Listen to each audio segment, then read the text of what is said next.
very special show today. Of course, Michael Jozoff, he didn't get the crown last week, but he did take second. He did a fairly special run. He almost went wire to wire. The heads up, we're going to look at that hand at the end. But Michael, how you doing today? How do you feel from last week's second place?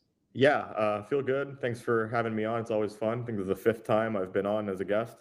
Um, Last week's run was definitely interesting. It was a lot of fun playing. I had a lot of crazy spots the whole final table. Some final tables, they're kind of straightforward. You don't have too many tough decisions or whatever. That was not the case last week. I definitely had a lot of interesting ones and a lot of stuff to look at. So, Yeah, we're going to break down. It is. It's a huge score. It's a lot of money, and it is a very fantastic feeling. Of course, winning is sweet. We're gonna look at that last hand. You were battling with a very tough player, and we take a look at your profile here. You can see the live earnings. You can see best cashes, and as you mentioned, 5-time guest. Very nice to have you, and we will be doing it, I'm sure, again. And hopefully we're hoping you wouldn't be here today and you had a scheduling conflict, but that is not always easy to final table. So we'll be diving in, taking a look at the total prize pool. It's a big one, 1,510,000. Lots to play for. Over 300,000 going to the winner, 44,000 going to the 9th place finisher. Some big names today. A little more power, I would say, this week. A little more firepower. You did mention before the show that you thought this week's field was a little more stacked, and of course, variance on that every single week. And there he is, Michael Adamo, who will be at our final table and as chip leader nonetheless. 8 titles, pretty crazy. You can see the amount of GGMillion earnings versus to his total GG earnings. So that's a lot come from this GGMillion tournament. And I want to hear your opinion on him. I know you guys battle a lot. So we're going to be talking about Mr. Adamo, of course, and the betting odds are out. This is in the client on GG. This is something you can take part in if you have a real money GG account. And I got to ask you, anything stand out here?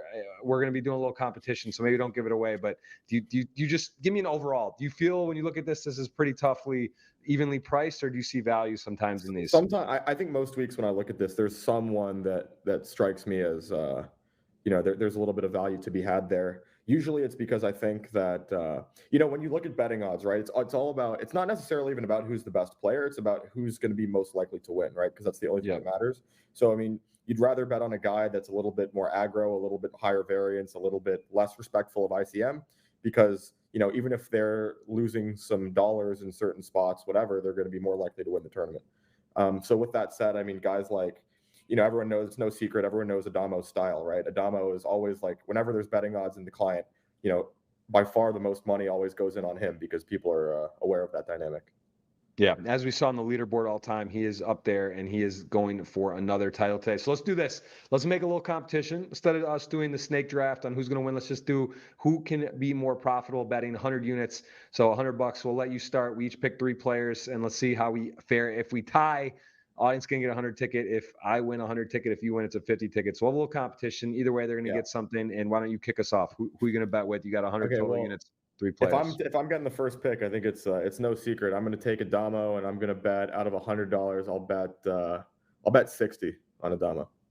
Wow. So okay, it's going to be hard to. Yeah, if he wins, I'm in trouble. Vogel saying does not have a title. He is I think 40 million in lifetime earnings, something insane, and he has got a lot of respect at the table and doesn't have a title. I know he wants one, so I'm going to go with let's see. Let's go with. I haven't really thought strategy. What makes sense? And so Adamo wins, obviously. That's going to be hard to beat. I'll go $40 on Vogelsang. All right, I'll go. Let's see. I'll take $20 on Pablo Silva. I think there's a lot of good players here. Barack's obviously a great player. Pablo's style, I think, is a little bit more, maybe a little bit more aggressive, like more first place or bust type of thing. Could be wrong about that. I don't really have a strong opinion, but Pablo Silva always, when I play against him, strikes me as an aggressive player. So I think he's going to win the tournament a decent bit. So I'll put 20 on Pablo. All right, nice. I love the Brazilian, so I'm a little bit, that hurts. You got a Brazilian. I guess I'm going to go with Rodrigo, although I don't know his exact style of finishing and how aggressive he is per se. Again, I think you have an advantage. These guys in and out, but I'm going to go Rodrigo with 30. We'll go 30 with Rodrigo. All right, so that means I have $20 left, and I guess I have to go Barack at this point. It seems a little bit criminal to just leave him hanging there, so I'll take Barack. Okay, that's a nice choice. Also, play with him. 2 final tables from the WSOP. I know he got a fourth, and I believe a third. Very tough player. We got to play a little bit, talk in person. Seems like a really nice guy, and that is also who I want. So I like your board. I guess I'll take my last. What I say, 40, 30, and 30. I'm going to go with the man who took second in the Triton event there. I believe that's the Albania flag, if I'm not mistaken. Maybe it's, I'm sorry, Montenegro. Montenegro. Yeah. Montenegro, beautiful flag, and we'll go with the 30 on him. He's got a nice price, and he has got 2 titles as well in the GGMillions, I believe. So he is, that name's tough to pronounce, but we'll go Dijon, I believe his name is Kalajervic. Yeah, So Kalajervic. Yeah, yeah, he's had a crazy run at MTTs. He won, I think the big 10K on GG, like the 10K 10 mil, and then he won the next one. I think it was like a 10K like 8 mil or something. He won 2 wow. huge GG millions. Got second in the Triton 100K. Yeah, for 100, over and three mil in that one too. So yeah, he's been on an he's absolute playing a tear. good brand. Yeah. All right, well there you got it. I like some of these other names. I like some of their games, but yeah, I guess it makes sense if based on how we're doing it, you want to take the more in the top heavy on in the odds to win, and we did do that. So there we go. We got our 6. That's perfect, and we will dive into the player profiles. Catch 2. This guy, I seen his results too. I think he won a 4,400 person Eureka Prague for like Yeah. 500,000, Yeah. if I'm not mistaken. I was looking at that earlier, so pretty impressive to be able to close out those fields. And here he is playing the highest stakes online in that the final table. 20 big blinds, a little bit short. Any notes on him? Anything you got to say about his game, or have you bet with him much? He's a really good player. He's solid Austrian, very theoretically oriented. Yeah. Very respectful of ICM in general. I mean, he's just well respected. There's not much to say. He's a solid, good reg, very well respected in the high stakes community. Yeah. All right. Well, he is in our 9th place as we go to Bezjork 5. Also, that I believe Austrian flag, and something that don't have a ton of GGMillion earnings, although some earnings in the client. Have you played much with him? He's one of the more unknowns in my I've book. seen, yeah, he's also pretty unknown to me. I've been at the same table with him maybe a couple times online, but I don't Yeah. really have any strong reads. Don't know who he is in real life. So, All right. Well, we won't. We're going to learn more about him as we go to our next. I am businessman with this yeah, Latin picture. Got to respect it. Not a yeah. lot of GGMillion earnings. 4.6 though in the client. So again, plays some poker. 31 blinds. Tell me about him. I am businessman is definitely not a businessman. He is definitely a professional poker player. Plays pretty aggressively. Russian player, and again, don't know who he is in real life, but I've battled with him a ton online, and super tough opponent for sure. I love the nick. I love the name. The name is funny. That is, Yeah. it's all funny. But the Zlatan and the fact that he is definitely, like you said, not an amateur. Here I selected him. We heard about him. And there he is, 2-time winner from season 3. Also healthy-ish stack, 40 blinds, lot to play for. With a lot of his earnings coming in the GGMillions, as you said, 2 monster scores. Knows how to win. Took second the 125K Triton. We already covered it. Over 3 million for that score live, and seems to be in a good form. Tell me about his style. Is he pretty? He is pretty aggressive.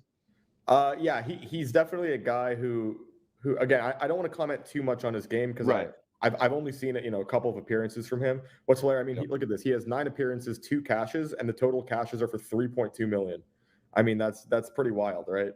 Like I mean, the guy's gotten it done in some pretty big spots. He's capable of being aggressive just from what I've seen from him.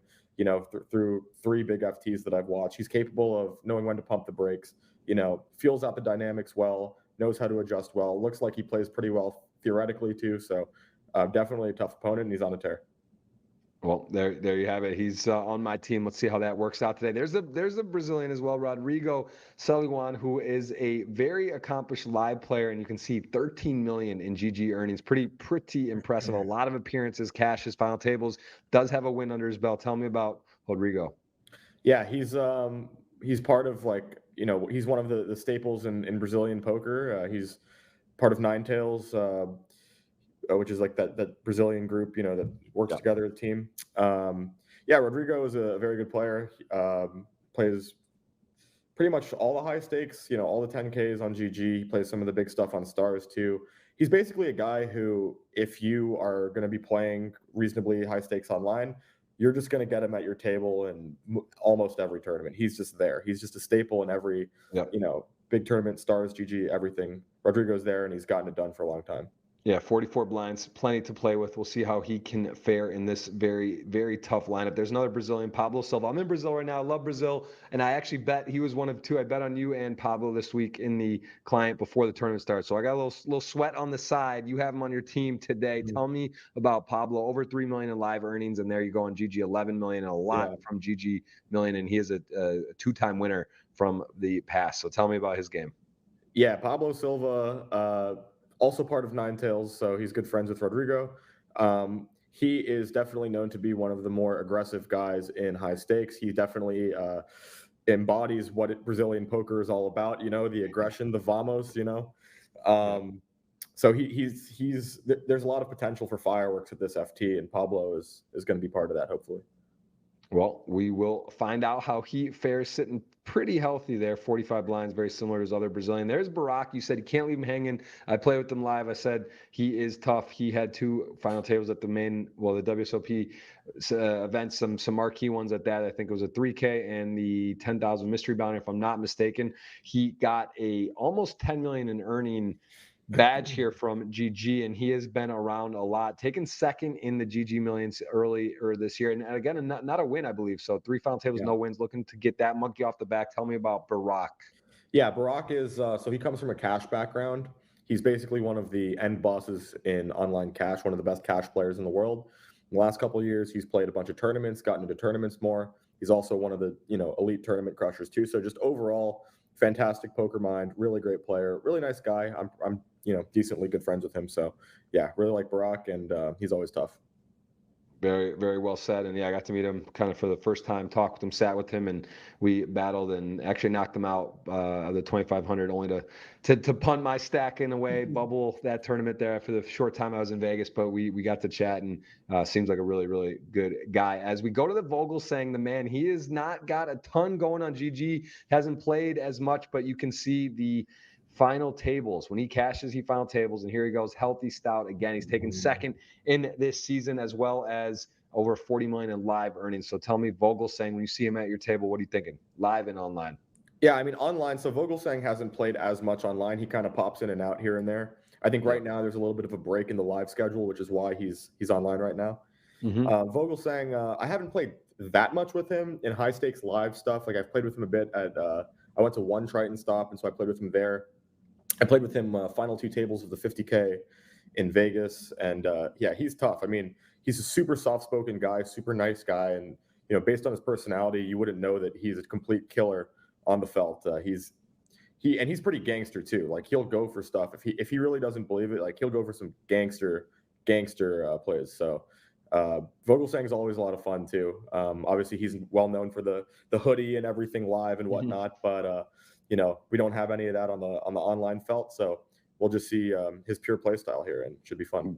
Yeah, I think they're just under 35 million in lifetime live earnings. So pretty crazy number there. As we take it to Adamo, the guy over 20 million live earnings. There you see the GG earnings and GGMillion earnings. Very, very wild stats, as he has got a lot of wins. Gonna have to, I believe he has 8 wins. So I'm not sure where they're coming off that for the appearances cashes. I think that is a little bit of an adjustment. We saw that in the leaderboard all time, just trailing the Artur Mortarisian. So trying to add to that win total here, and you can see the all-time ranking of 2 in the I think, or maybe they're putting that for this season. For this I think season, it's probably wins. just this season. Yes, so because all-time second, and you see he's got 8 titles, I believe. So very, very impressive. Adamo goes for the win. You said it earlier. This is how he is known. People know that he likes to go for it. He's priced accordingly in the betting odds as the favorite. And of course, he has a chip lead with a lot of chips. So how does he do it? How does he always seem to have the big stack? All right, Adamo. I mean, I could spend 30 minutes, the entirety of the show just talking about Adamo and by itself. But basically, so it's no secret, Adamo is one of the most, if not probably just the most aggressive high stakes player out there. And he makes it really, really tough on his opponents. He opens wider than he should, but it's not like he knows this, right? So he always adjusts his strategy. So he opens wider, but he calls off wider against rejams because he knows that people are going to try to punish him by, oh, this guy's opening too wide, I'm going to rejam light. Guess what? Now he's calling off wider. He bluffs a lot post flop. He bluffs too much, but guess what? He value bets thinner too. So he sort of balances his strategy in this way where there's hyper aggression on all streets. Pre-flop, flop turn river. He value bets really wide. knows how to put chips in. I mean, it's just really difficult to play against. And you feel like if you don't, if the dealer is not helping you out, you don't have, you're not getting hands, you're not getting the nuts to go up, against this guy with. It's you feel like there's really nothing you can do in a lot of spots. So, And I don't want to spend too much time, as you say, you could spend the whole show talking about his game and how he approaches the spots. But does that sometimes work against him too, though? Because if he yeah, of starts like course. it feels hard to calibrate that. You're like, you say calls off wider, but still people get hands. So is that? Right. I mean, I guess he can just kind of get in some trickier spots. He's got more of the game's a little tighter range, I guess, is what you're saying. He has a wider spectrum to work with and sort of Yeah. have to figure out the puzzle. Yeah. I at mean, so times. for example, like if you raise the button as chip leader, and let's say you're supposed to normally raise, I don't know, 70%, in a spot where you get 70% of your range, he'll raise like 85 or 90. And then instead of calling off ace nine against a big blind rejam, he'll call off ace seven, stuff like that. So it kind of works out in the sense that, without getting too deep into it, I'll just say quickly, if you use a solver, if you use something like HRC and you lock that your opponent is opening too wide and calling off too tight, what ends up happening is, the big blind can just start going crazy with jams, just jamming a whole bunch of nonsense hands because there's this gap in your range. So Adamo tries to close that gap, not by reducing the amount of opens, but by increasing the amount of calls, if that makes sense. So makes a lot of sense. It does, and that it is I guess fun to watch and probably fun to play, right? If you're playing tight poker, folding a lot, just kind of like moving through, and this style's on the other spectrum, you're not bored. You're in a lot of hands, a lot of spots, thinking a lot. So we're gonna get to see how Adamo processes this as chip leader today, yet again in another major spot. And then we're gonna look at last week. We're gonna show that hand at the end, and GGMillion earnings basically comprising all of his GG earnings. And ElkY, I want to talk about the last hand. We're going to show that kind of down the stretch here. But how is he as an opponent overall? You guys have played a lot, I imagine. Yeah, ElkY is tough. ElkY, it's funny because I watched some of the stream back last week, and there were a couple comments made about how ElkY, is a little bit more solid, a little bit tighter, and that can be true in certain aspects of the game. But at the same time, he really goes for it in certain spots as well. So he's a guy that, let's say overall, he's going to be a bit on the tighter side, most of the time. But it's not a guy where you say, okay, he's a bit on the tighter side, so I have to fold my whole range here. Oh, I'm never calling this river. ElkY tried to bluff me multiple times, during that FT. He's capable of going for it in some big spots, taking some really creative lines post flop, and overall very tough opponent. Has a great history of winning online. So. Yeah. Well, he got it done, and you guys battled, and he will ultimately came away with the trophy. I know you'll be back again, and again, just sort of interesting hands, which are always what are so fun about final tables, especially with the best and the brightest names in the game. As we're going to take a look at a few hands on how we got there for some of these players. We're going to take a look at this thing. It's kind of fun because it's great to see final tables. It's also kind of cool to see certain hands take place here as 6-9 suited. Adamo does the fend from the big blind. Explain to me quickly on this, because this is, I think, one of the more things that change often, frequently, different ranges where you hear, oh, you should defend this multi-way from the big blind. 6-9 suited, I don't think you're going to see everyone calling. I mean, I guess it depends on the juncture of the tournament and what's going on, but he does defend 6-9 suited. And I mean, I guess is that part of just Adamo?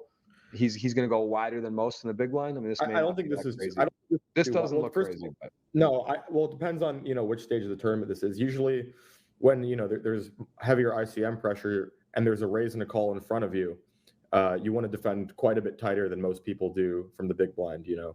At times, if it's early position enough, you even fold hands like ace 10 off or ace jack off in the big blind, which I don't see many people doing. In this spot, though, it doesn't seem too crazy. Your hands, your cards aren't dominated all that often by either position. You can make a straight flush basically is a good heuristic of a lot of good flops for you, those lower middling flops. Yep. So the flop checks through. Yep. And now he still has two opponents. He's short stacked. I mean, look at the table. Everyone else, no one super healthy here where he's the shortest stack. There is another one short stack, another sort of short stack. But what do you think his options here? Is this pretty standard? I mean, in your mind from him? Well, or yeah. So he obviously can bet sometimes. It would be totally reasonable. It's a spot where, he doesn't have all that many value combo. I mean, he has a good bit of value, but he has infinite bluffs, so if he's just taking all of his draws, all of his spades, all of his gut shots, all of his whatever, and betting them on he's going to be just wildly over bluffing. So it's actually good recognition by him to realize that you have to check this combo sometimes or something. So he makes his flush, 435 in the middle. He's leading two players. This is sort of to your point where maybe he can get credit or he gets paid off lighter in spots too, just because he is capable of so much stuff. So he does go and goes for the jugular. This is something that we don't see that often. The overbet utilized, not even the best players in the world. I don't see it. It's not something that's as frequently done, but here he goes. He goes for a 9-high flush on this board and goes for a big asking price. Yeah, and I think so the big reason why Kalogjerdevich calls is because, well, one, you say, okay, well, if Adamo has a flush in this spot, I mean, he's probably betting spades on the turn quite a bit. I mean, if I was in his spot, I would expect, okay, well, if Adamo has 2 spades in his hand, he's probably going to bet the turn, So you start to remove flushes from his range, and he doesn't have ace king in his range. You have 2 pair. You wonder, because he does go extremely thin for value. Now, in theory land, it would be way too thin to go for like Jack 7 here, but Adamo does utilize his image, and he might go too wide intentionally with a pretty marginal hand. I don't think in this spot he would necessarily do it. It seems in this particular spot with the queen, jack 10, ace king gets there, spades get there, blah, blah, blah. Like it's going to be a little bit too much. I don't think he has worse for value, but at least it's a thought that crosses my mind with Adamo specifically. Yeah. Well, he gets paid, and you can see he wasn't in that great a shape. He does come into the final table as chip leader, so there's a good look at how he got back into business. As we go to another hand here with Barak and Adamo. Adamo going to be, showcased a bit. He does defend here. The king 8 from Barak, off suit, king 8 suited. I'm sorry, not off suit. King 8 suited, button open from Adamo. King 8 suited. You're out of position, but you flop extremely well. The ace 8, 2 club flop, and checks it over to Adamo, and Barak slightly covered here. Pretty straightforward. King 8 suited, defend, button open. The stack size looks all checks out, and a small bet from Adamo. 20%. What's that? Yeah, one. I think that's just one big blind, right? 35. Yeah, and then gets check raised now on the ace high 2 club board. Obviously, history here. 2 of the more talented players, guys that battle a lot, and he does. Give me some bluffs. Brock would go with here that you think he made. There's a lot of bluffs. On the paired board here, you check raise a really high percent of your range. There's obviously clubs are most natural, but then there's just stuff like 9-7 of diamonds, 9-6 of diamonds, stuff that interacts, wraps around the 8, has backdoor flush draws, stuff like this. There's just going to be tons of check raising here in general, because that's just the way paired boards kind of play in theory. On the 6 of clubs, this is a card that smashes Barak's range. He's going to have lots of flush draws. Adamo's going to have to defend really wide against the check raise as well. Going to have to continue hands like king queen and stuff like this. So, well, he does get bet and led into, and the river is a 4th club, so the 5 of clubs, pretty interesting run out. Both the king 8 suited goes from kind of having a lock on the hand in theory to losing a variety of things. Of any club would be a loss. So what do you like here from Barak? I probably just check here and hope to show it down against some ace X of whatever without clubs that's going to check back, stuff like that. I do think if Adamo had an ace here, though, he wouldn't necessarily snap check back. But it's a really gross spot when Adamo bets here, and when he hasn't checked back already, he's betting. So.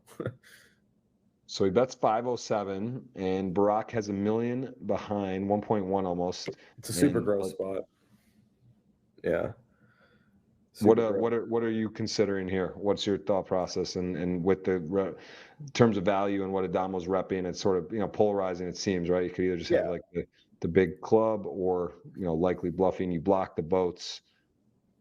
So as Adamo, you have to make it to the river first, right, in order to bluff here. So you have to call the flop check raise. You have to call the turn barrel. So basically the bottom of his range here is going to be something like ace X without a club. So he has to turn ace X without a club into a bluff, which I think he would do and is capable of doing. But the majority of his range here, he's going to have, or maybe he could have, like, I don't know if he has a hand like pocket 10s without a club. I think that just folds probably turn. So yeah, it looks like ace X is probably around the bottom of his range here. And I think, despite the fact that it's Adamo and all his image and blah, blah, blah, it's very hard for him to arrive here without a club, very often. Well, let's say if he does have ace, right? What Yeah. you think? He wouldn't be trying to show that down then? I mean, it's just some The of the thing is, but you just you don't win all that often. I mean, there's a couple hands you beat, but it's more like, you're gonna be in a spot here in position where you're gonna bet for value sometimes, right? You're gonna have the king of clubs, you're gonna bet for value. Maybe you occasionally have a full house, you bet for value. So if you bet for value, you need to have bluffs, and if you don't bluff ace X, you just don't have bluffs. That's the main problem. And ace X loses to more than you think, because a lot of the hands that it would, uh, like a lot of the hands that it would beat at showdown, Barack would bluff the river with himself. So interesting. So now what? You're Brock. You get bet. You have the trip eights, and this is you beat the ace that he's turning to a bluff. You lose to the clubs, but what? It's not a great run out. yeah, it feels like I probably would fold. I'm really unhappy. I mean, I'm sure Barack is feeling the same things that I would feel in the spot, just unhappiness. But Right.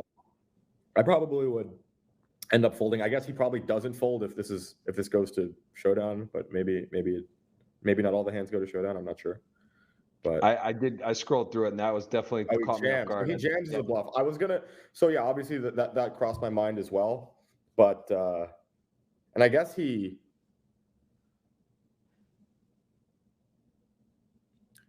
Well, yeah. If Adamo calls and Adamo, I mean Brock would be out. So obviously Adamo folds here.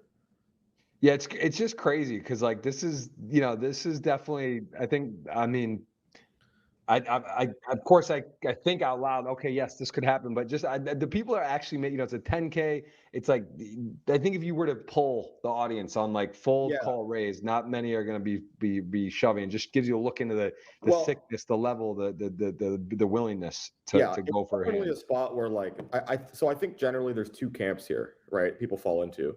There's the camp of people who never really pull the trigger in these spots, and then there's the other camp is people who do pull the trigger and they tend to pull the trigger too much. There was a big pot for Cats too early, and the Vogelsang coming back as we see the Bajork 5, who is on one of our shorter stacks, flops the nut straight in position here. Samuel Wooston didn't make it to the end, but he is maybe regarded as the best or one of the best players of all time online. We've seen him plenty of times taking Yeah. down money and glory on the GGMillions, as we get to see here Bajork go for a bet with the nuts. What do you think about sizing on this board versus this range? And Yeah. again, two spades, a lot going on. Yeah, I think here the against size big is money. good. Like in this particular spot, I don't think you're really motivated to bet like 25% because it's a pretty dynamic connected board. There's not many hands that you make indifferent when you bet 25%. You want to bet a size that puts some hands that have some connectivity to the board in a tough spot. And when you bet 25%, you don't really do that. He could just continue all his gut shots, draws, pairs, everything really easily. So Wooston leads on the 6, which is pretty standard because the big blind has way more 6x. The button doesn't also c-bet 6x that often for that big of a size. So he raises here, which I think there's merit to going either way. I don't think it particularly matters all that much. I think maybe when Sam if you call, it's going to be close to 1 SPR on the river, a little bit more. So maybe your hand is, well, I guess on the paired board, you would just maybe trap full houses and stuff here, and you can raise the straight more often. I think it's probably fine. Yeah, Samuel getting put to the test. Queen on the river doesn't change. No spade. Nothing much different. There is a paired board. It is a straight in position in the SPR stacked pot ratio, about half with Sam stacked to what's in there. So let's see how this one played out. This is the only info.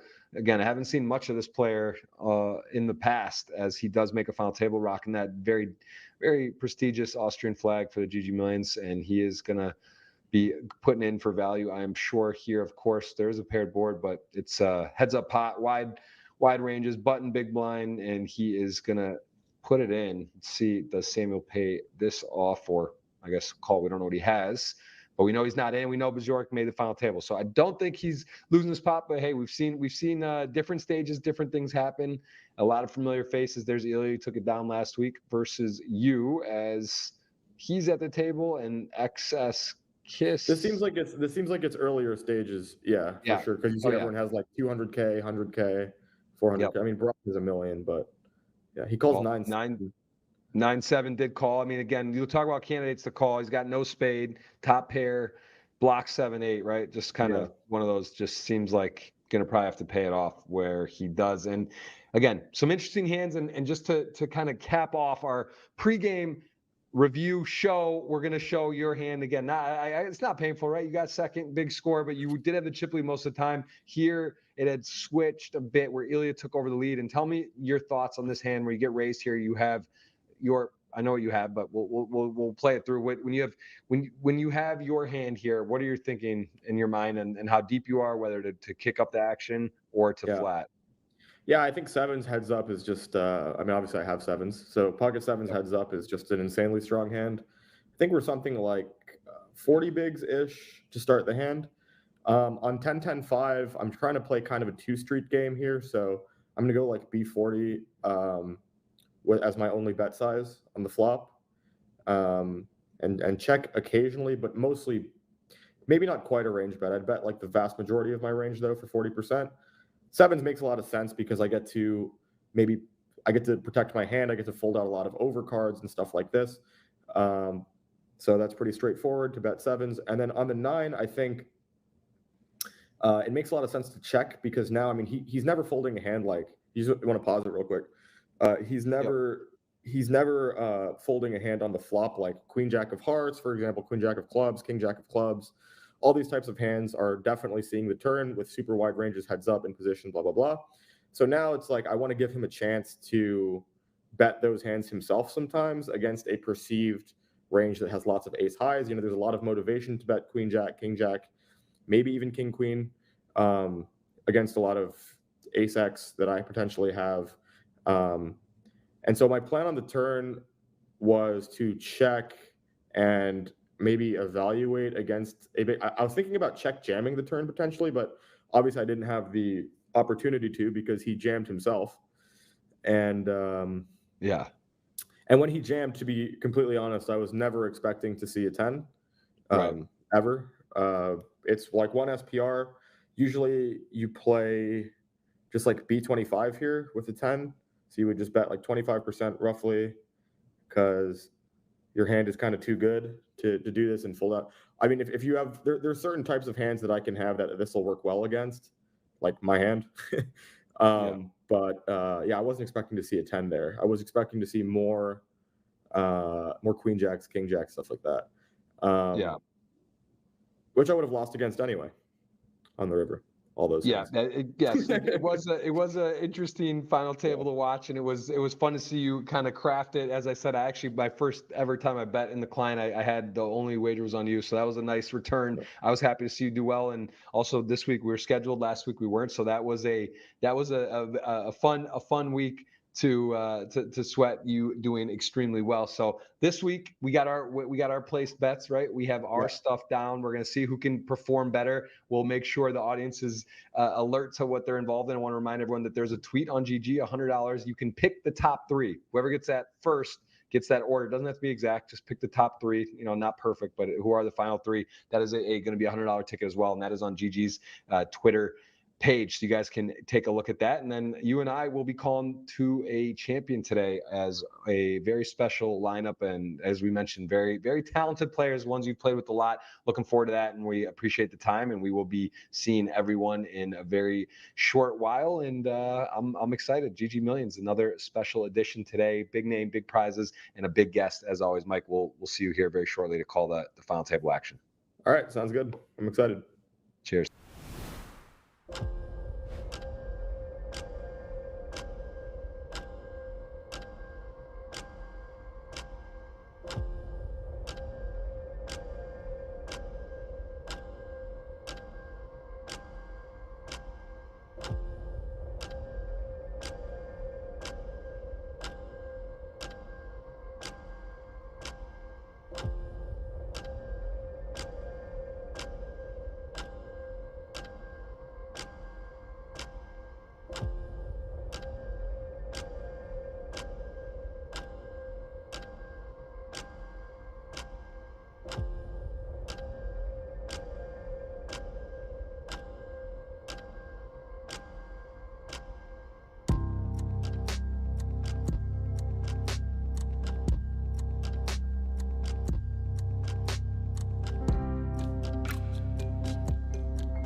Welcome back, everyone, after the short break from the pregame. Michael Jozoff, again, we're going to just say he almost got that win last week. I know he could taste it. Five-time guest. He is joining us again. We're going to call a winner, and we do have a competition for you guys with the picks. If he gets it correct on his picks, it's 50. If one of mine win, it's 100. Welcome, everyone. You can see that impressive resume, and again, he is going to be playing all the big stuff. You can keep an eye on Michael in the future on the show. I think he plays almost every week the GGMillion. Any week that he's in a place he can play online, I know he does. And Michael, you are no stranger to this. This is a pretty average size, good prize pool, 1.5 million. This is like a little bit right on point, right? Is it higher or lower than you would say normal? It's about normal. I think it's a 1 million guarantee. Normally, whatever the guarantee is, it smashes it by a little bit. So, yeah, 1 million guarantee. Usually, we'll get about 1.5 in the prize pool. So, seems about on par.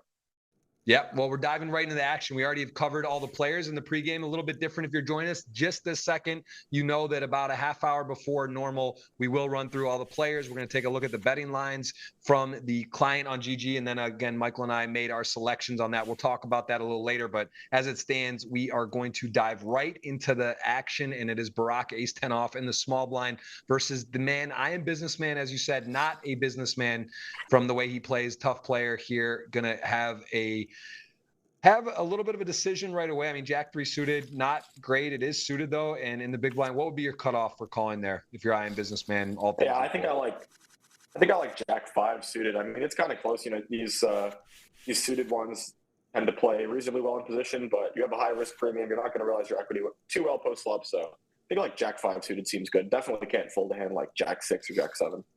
And it's interesting you say that. And you see a Jack 3 suited and a Jack 5 suited. Could you maybe touch on that for the viewers, why the 5 makes that little nuance of a difference? Because still you can make a wheel, right? The straight, you have a 3 or you have a 5. Why the 5 though? Why is the 5 like a little bit more powerful?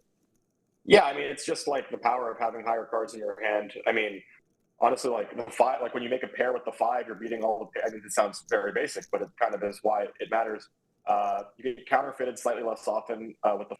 He's gonna be raising lots of garbage hands with 2, 3, 4 in them. So you have the potential to make a higher pair than those pairs when you have a 5.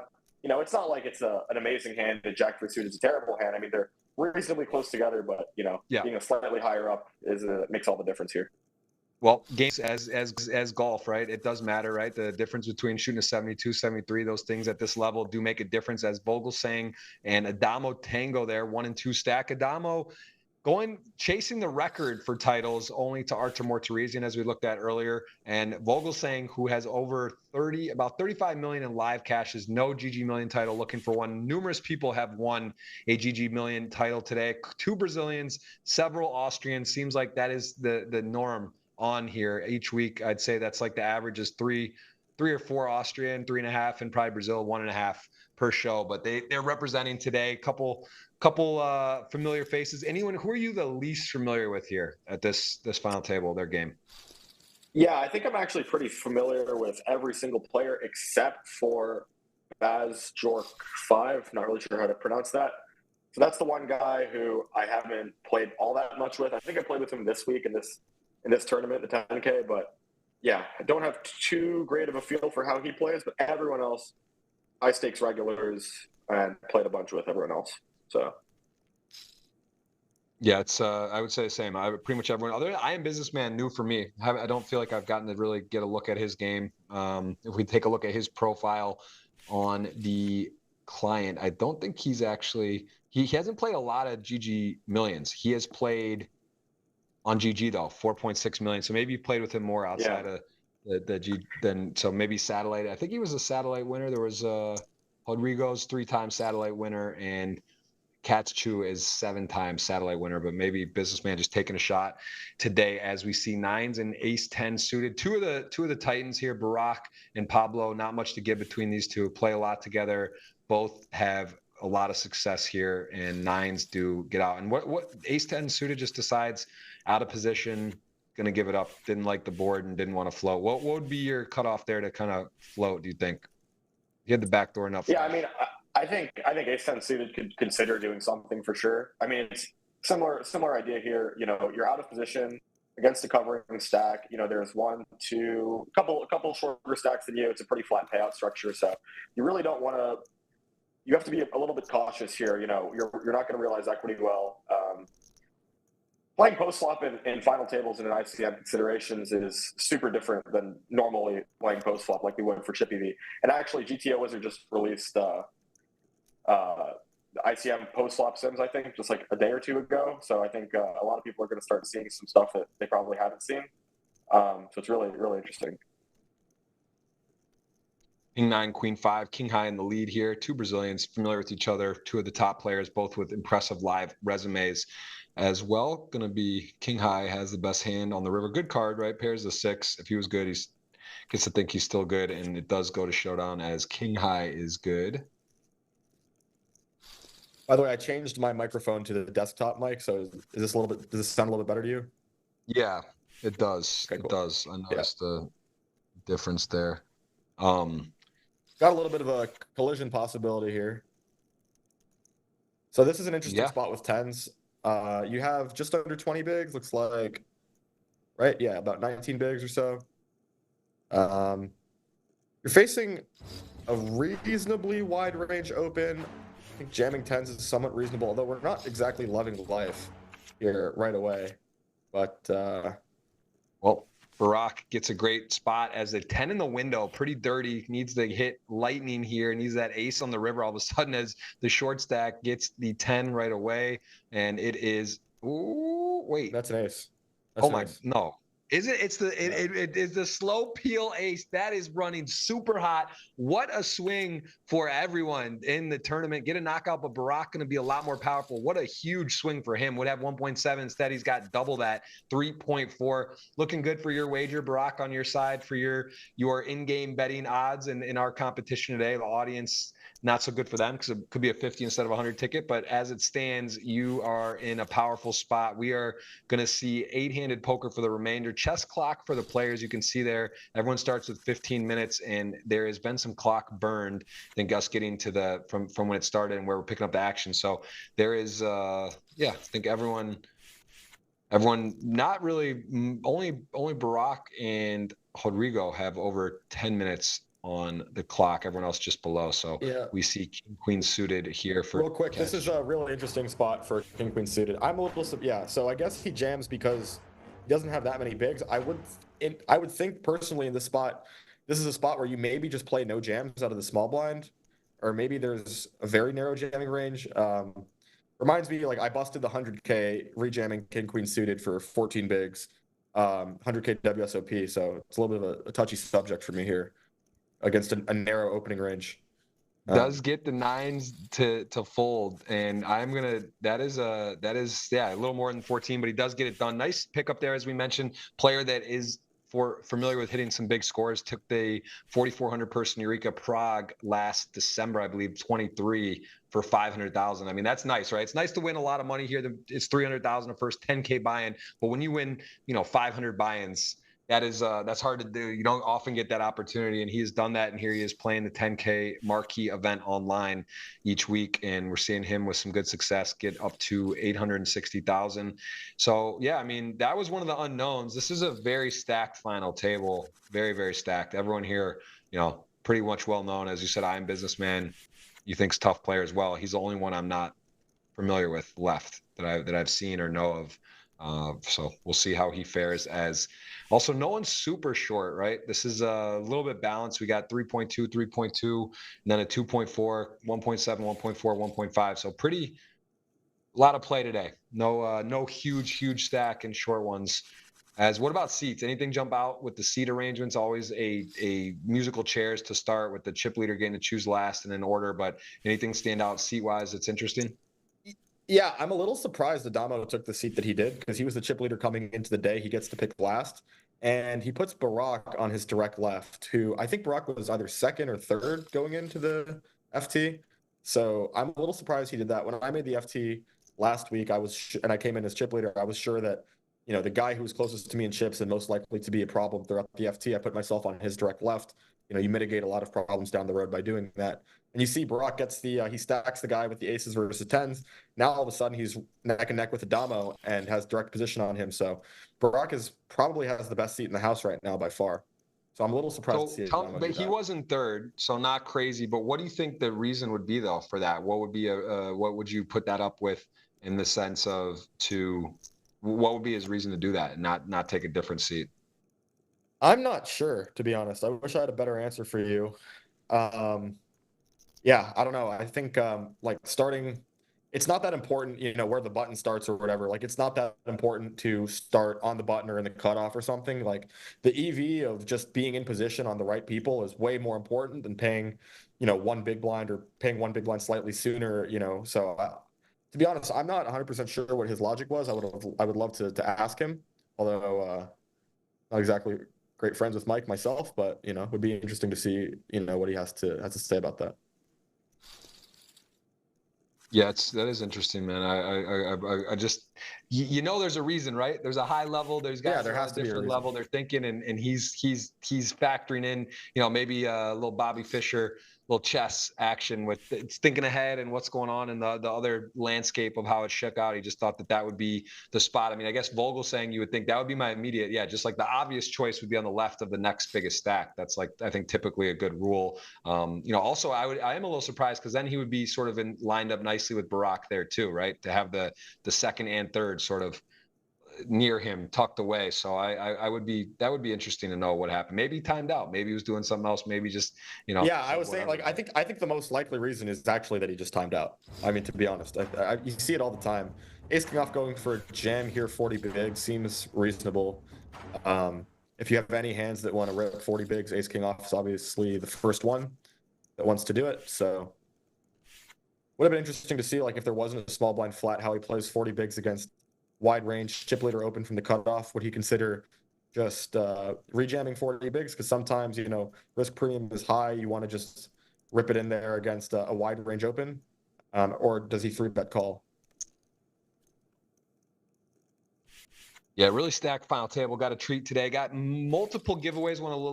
I guess, was it 100? No, it's 100. All right, 150, and we have 100 for GG. Did you get that in? Did you make your guess? It's not too late. Did you get your top 3 guess? Because we did our actual guess, but there is on the GGPoker Twitter. You can type in who you think will be 1, 2, and 3. They just have to be in the top 3 order, not the exact order. So if you get it right, the first one to guess that exact order will get a $100 ticket, man. It adds up, you get a Sadie to the 10K.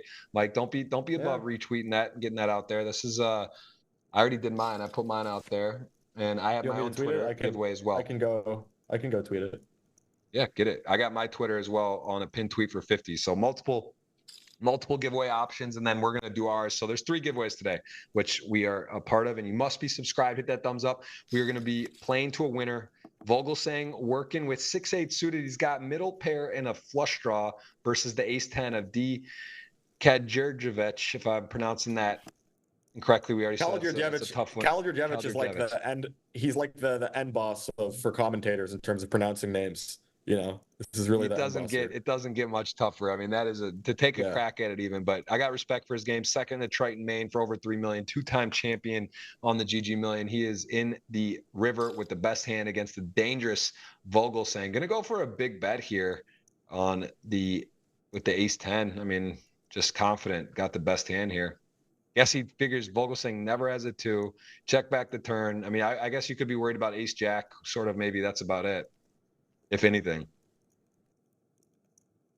Pretty confident value bet, right? With the spot as it plays out with his line and as it played.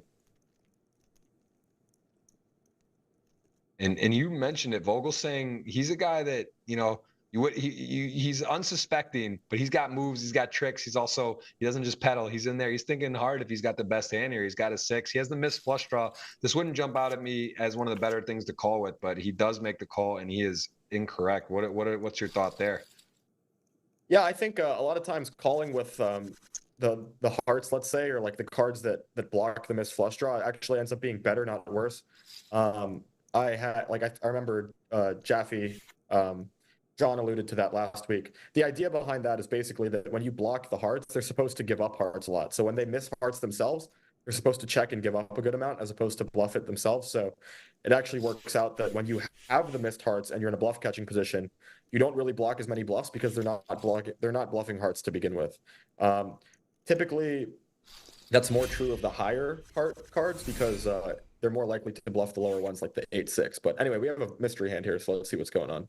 That's actually super interesting to touch on that, and we want to revisit that in a bit. But yes, let's dive in. Vogelsang just made a call on the river, was not correct, and he is now right in with kings. Going to go ahead and pop it up here. Let's see. It looks like 1 and 2 stack, 1 and 3 stack now that he is behind, and Adamo is in the big blind. Starts with a call. He's always dangerous. He could pop it up. Adamo's leading pressure.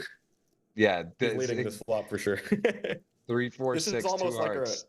this is almost like a range lead.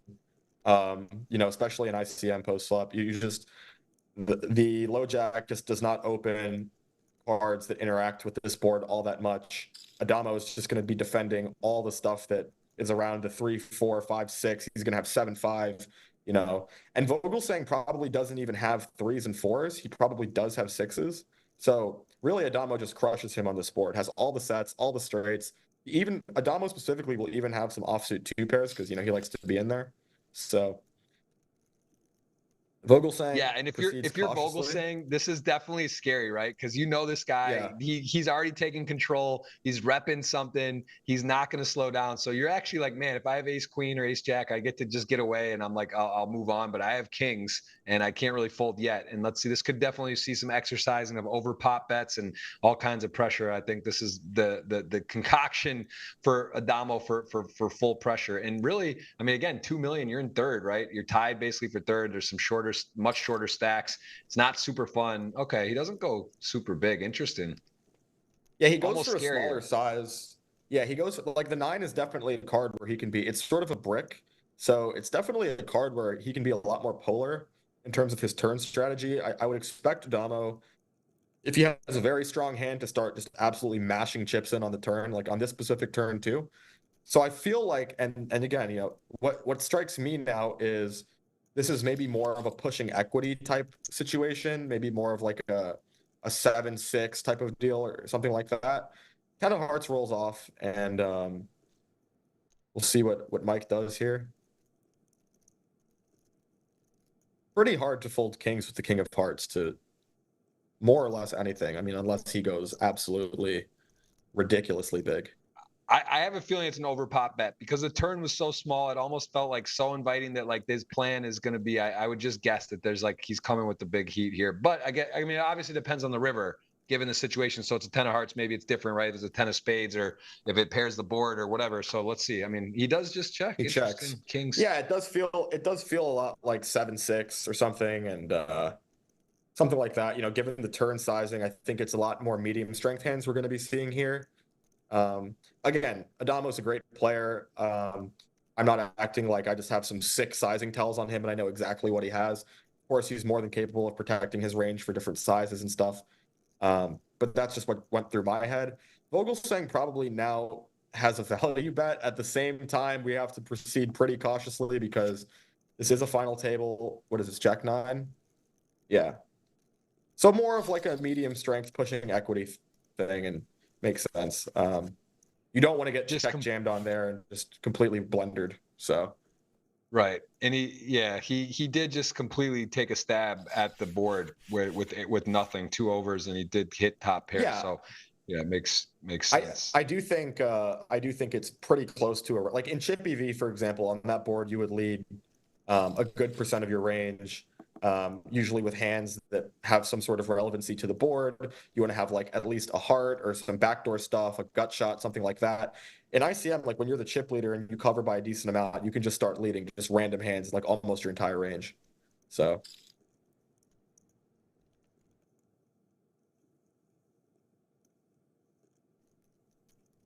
We should see small bet and a call.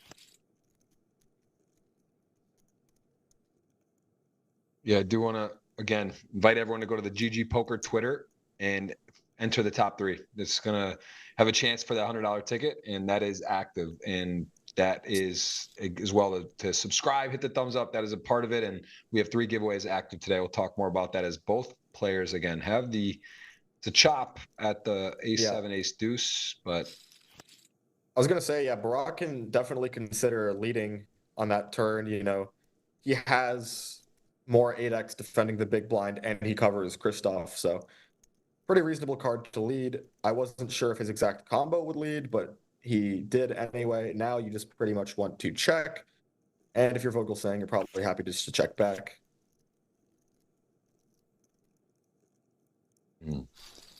But yeah, Jeff, we can revisit that idea with the flush draw cards and like the blocker unblocker effects. I think it's a really common mistake where people say, "Oh, well, I have a really bad hand to call with. I have like ace jack of hearts or something, on a board where there's 2 hearts and the hearts missed."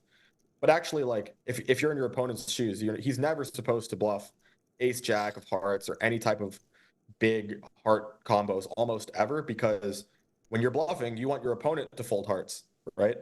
So when you stop bluffing those hearts, now when you're holding hearts as the other guy in a bluff catching situation, you're not blocking any bluffs. So it's actually a pretty good combo to call.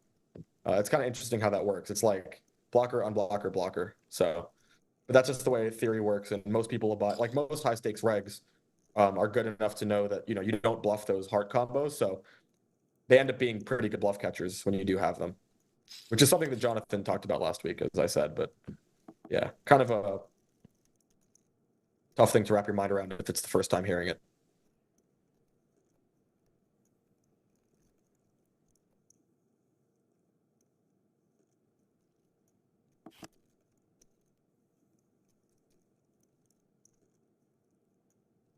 and 9 Jack Queen. No one loving the board here. Jack Queen in the small blind. Definitely, again, when I look at the small blind flattening range, a lot of time weighted. I look at middle-ish low pairs with also suited broadways. The Queen Jack off, I don't typically see that too much being flatter. What is your take there? Yeah, it's pretty marginal. I mean, when you cover by so much, you get to just flat because you do so much better in terms of equity realization. So you get to flat way wider and stuff. So I can see Queen Jack off being somewhat like indifferent to calling, and I can see it as a fold. Like, it's pretty neutral EV hand for a bunch of different options.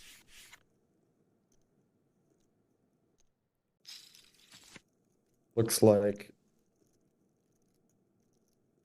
this is also a board where you can consider leading here if you're Vogel saying. I think there's actually a good bit of leading on 6-6-3 in this spot.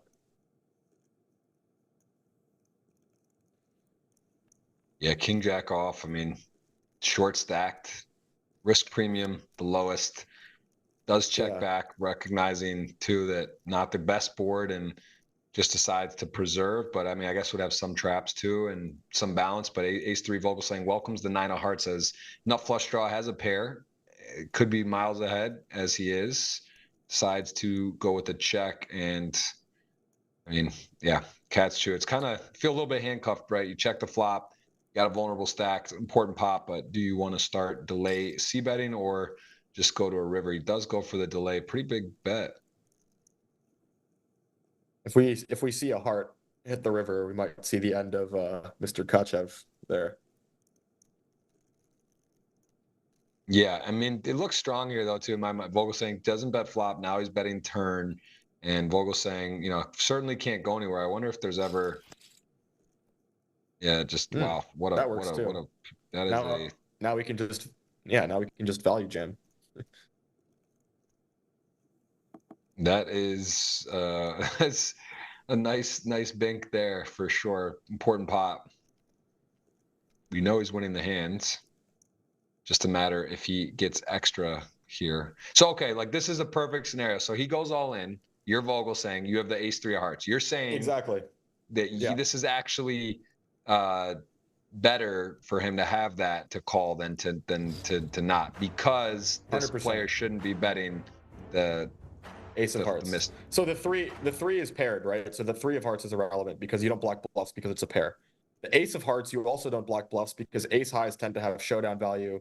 They wouldn't maybe like barrel turn anyway with ace of hearts. Sometimes they would, but even if they did, once they arrive at the river, you want your opponent, like you don't want to bluff ace-x of hearts. Like that's one of the worst combos to bluff on the river as in position. So you'd rather bluff pretty much anything else that you arrive at. So if you're thinking about the qualities of your hand as a bluff catcher, Vogelsang has a good one. In fact, if he's going to bluff catch this spot at all, I would say that this hand probably has to call.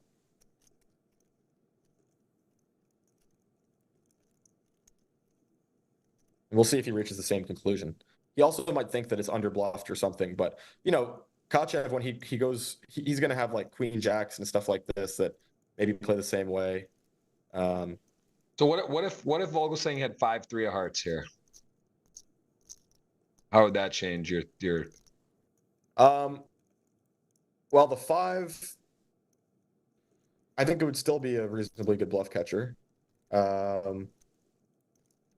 Because Kachev, like when you have the 5 of hearts, you're not interacting with many bluffs because Kachev doesn't open much 5x at all, right? And if he does have a 5, it's only ace 5, right?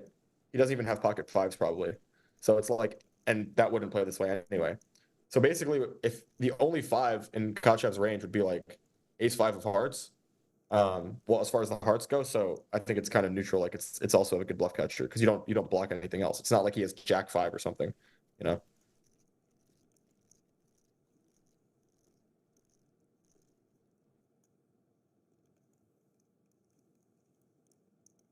Yeah, I mean Vogelsang also so far he had 6-8 of hearts, heroed the heart. That hand didn't get it correct in that moment, and now he's going for another one. He started in second. He's thinking about, all right, if I call and I lose, like I'm still, you know, how much am I affected? My position. He definitely drops a bit. It is a decent size river shove, and the future game, like the future game of calling is way better. Like, so for example, if you fold here, you have 2.2 million. Okay, you're covered by Barak and Adamo, and you're handcuffed, you know, a reasonable amount. If you call and lose, instead of 2.2, you have 1.7, roughly 1.7 something. So it's kind of the same position in the tournament as 2.2. Not much changes. But if you call and win, and he does end up calling, if you call and win, now you're chip leader, basically. Like you're just right up there with Barak, and the future game of calling is pretty good. But I think at the end of the day, like, you know, those types of considerations do play a role, but usually only when it's close. You're not going to call some insane hand just because if you call and win, you know, you're going to be chip leader. Yeah, well, we get to see another mystery hand. King Jack was a big double there for Katsu, and now a King Jack off in the big blind. This is always interesting. The 3-way closing the action. You're dominated a lot here. Talk to me about this spot, how you approach calling, completing third in there, and against an under the gun mid position in a very, very, very dynamic time of the tournament with ICM. Yeah, I actually dominated. Yeah, I would actually fold King Jack off in the big blind here. I think you and I talked briefly about that the other day, if I'm not mistaken, this idea.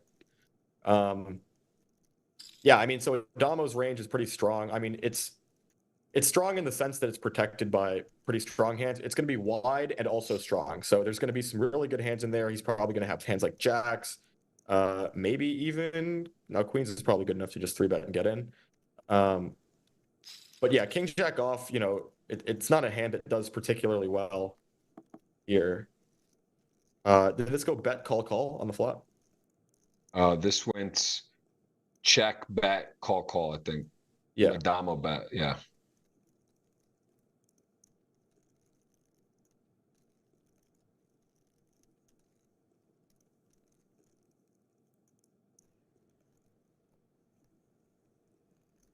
Yeah, I mean, just again, one of the illustrations, King Jack off, you're sort of in no man's land here, right? You're dead to like a lot of stuff. It's you have top pair, you block Jack 10, so you know you feel okay. But it's I've seen it check through is nice, right? That feels good at least for the moment. See if he is able to come, if he wants to lead here. I guess maybe set the price. You do lose to some hands, but you also.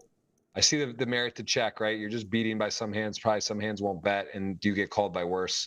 Maybe it makes more sense, but also, if you get bet now, a big bet, it's sort of tough for yourself to decide. I think I could see either way. As Adamo thinking what to do. I think this is a spot where Adamo is, when he bets, he's going to have like, he's you know, the kind of guy that would maybe take some weak showdown value that he doesn't really think has much showdown value anymore, like a 10-9 suited type of hand. and just bluff that. Maybe don't think he would bluff Queen X. That seems a bit too high up, but you know, Adamo is known for his creativity, so we'll see what he does. Looks like he's betting.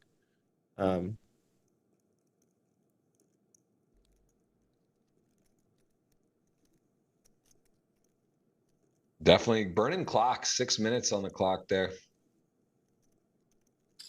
And yeah, I think you're right. There he is, 390.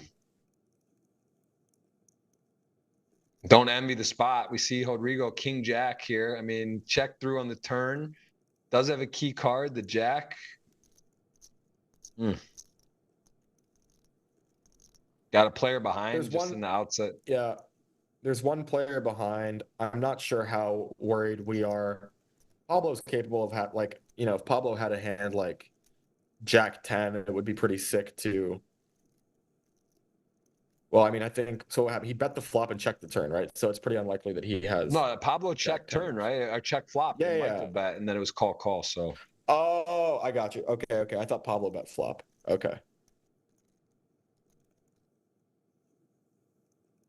So I guess that makes it slightly more possible, I guess, that he has Jack 10. Like he wouldn't want to check raise the flop with Jack 10 and just like run his equity or something like that, you know. It's just like too much of a disaster to just like, okay, we have an open-ended straight draw. We're just gonna get it in. You know, he's queen 10. And wow.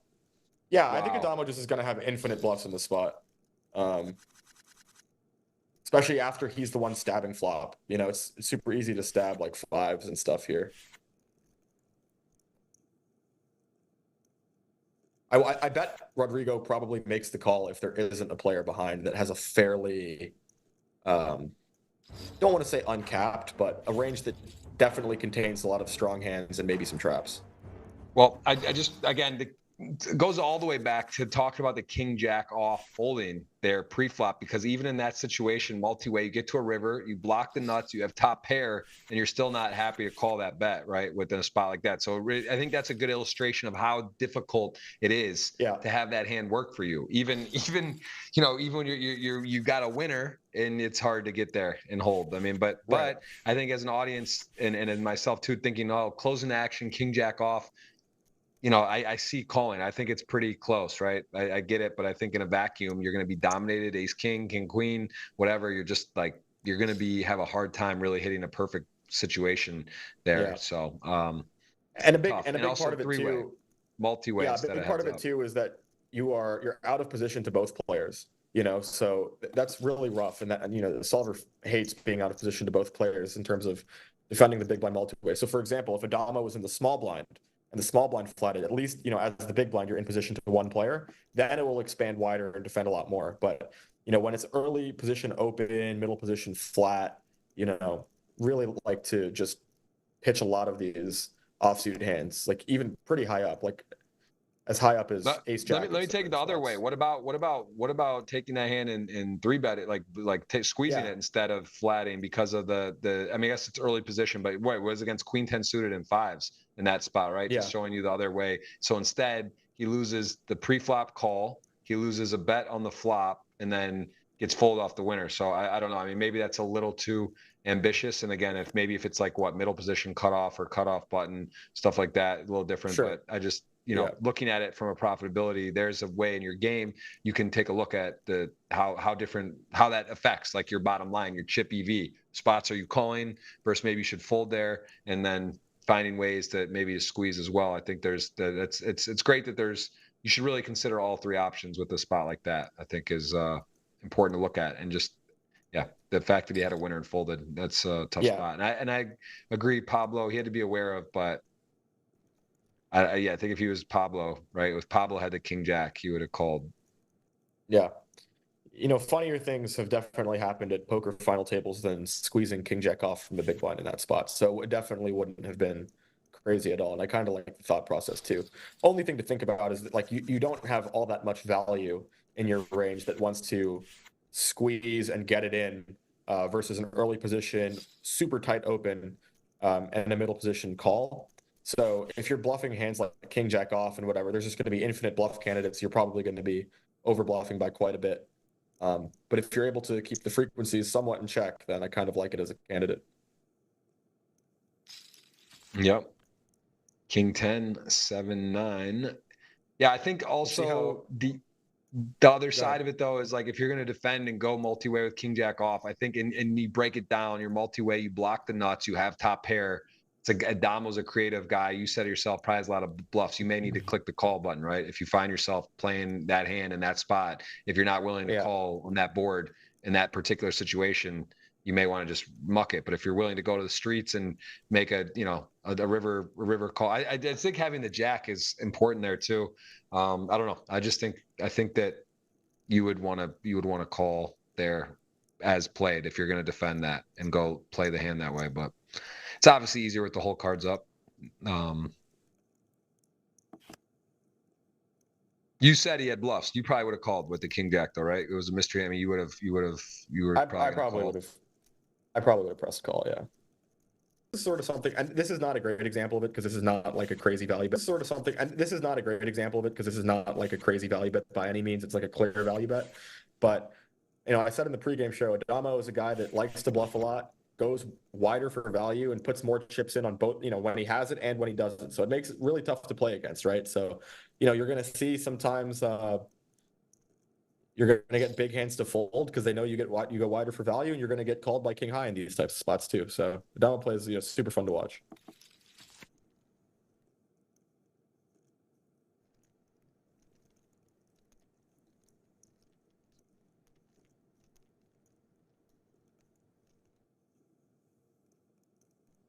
King 3, Jack 10, King High in the lead, got the spade, blind on blind, covering two very talented players, very much aware of their capabilities, tricks amongst each other. Barack is going to respect Adamo's stack. I mean, he does get to get a nice check back in the big blind with Jack 10 off as the 5 turns, brings the nut spade for Michael and still in the lead with King High. Barack had other flops in mind, not really doing well here against many hands. Adamo checks when Adamo checks the flop here. I think his plan is to check raise I think maybe when Adamo looks at this combo, King of Spades, 3 of Clubs, on that flop, I think he's probably just going to check raise pure. It's such a sick combo at a final table to check raise.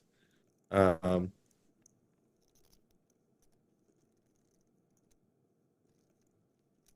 we can see a value bet from Mike, and then Barack actually has a bluff catcher with Jack 10, so definitely maybe he folds relatively quickly without a spade, but can consider calling for sure, but he does fold. I think with a spade he would have tanked for a little bit.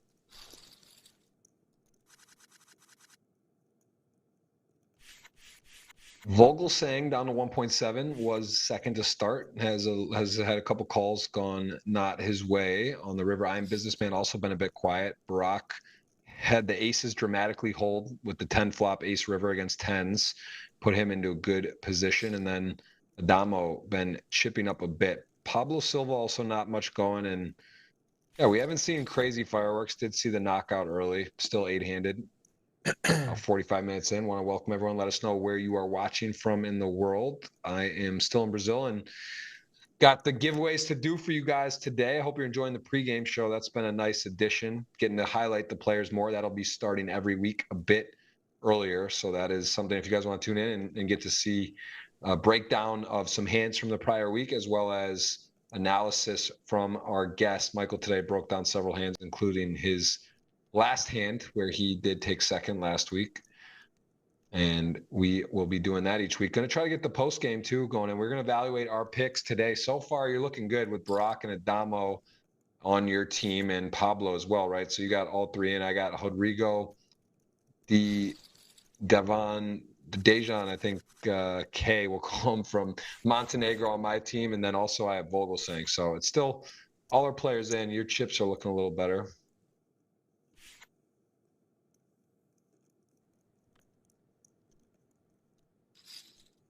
Rock with the King 4 off, opening up. And Vogelsang not interested. He's had a rough go. I think he's had, a few spots. We got to at least learn more about the bluff, the block on block stuff, and it worked out against him in that spot. But again, sort of the same time, right, with the hearts having it that missed with a pair as well. And sort of decided it was good to call, and not always going to get it right. That's a guy with 35 million in lifetime earnings live. Shows you don't always make the right call, but you try to use your best decision making and move on as he gets the ace-3 in the bin in the small blind, and I am businessman with the taxi cab, king 10 off, 6-8 off, closing the action. It does cover, but not a lot of implied odds. We'll go ahead and defend. A little bit lighter, you don't mind closing it heads up hot versus the button, 6-8 off. I don't mind 8-6 off. Yeah, I don't mind it because we cover him.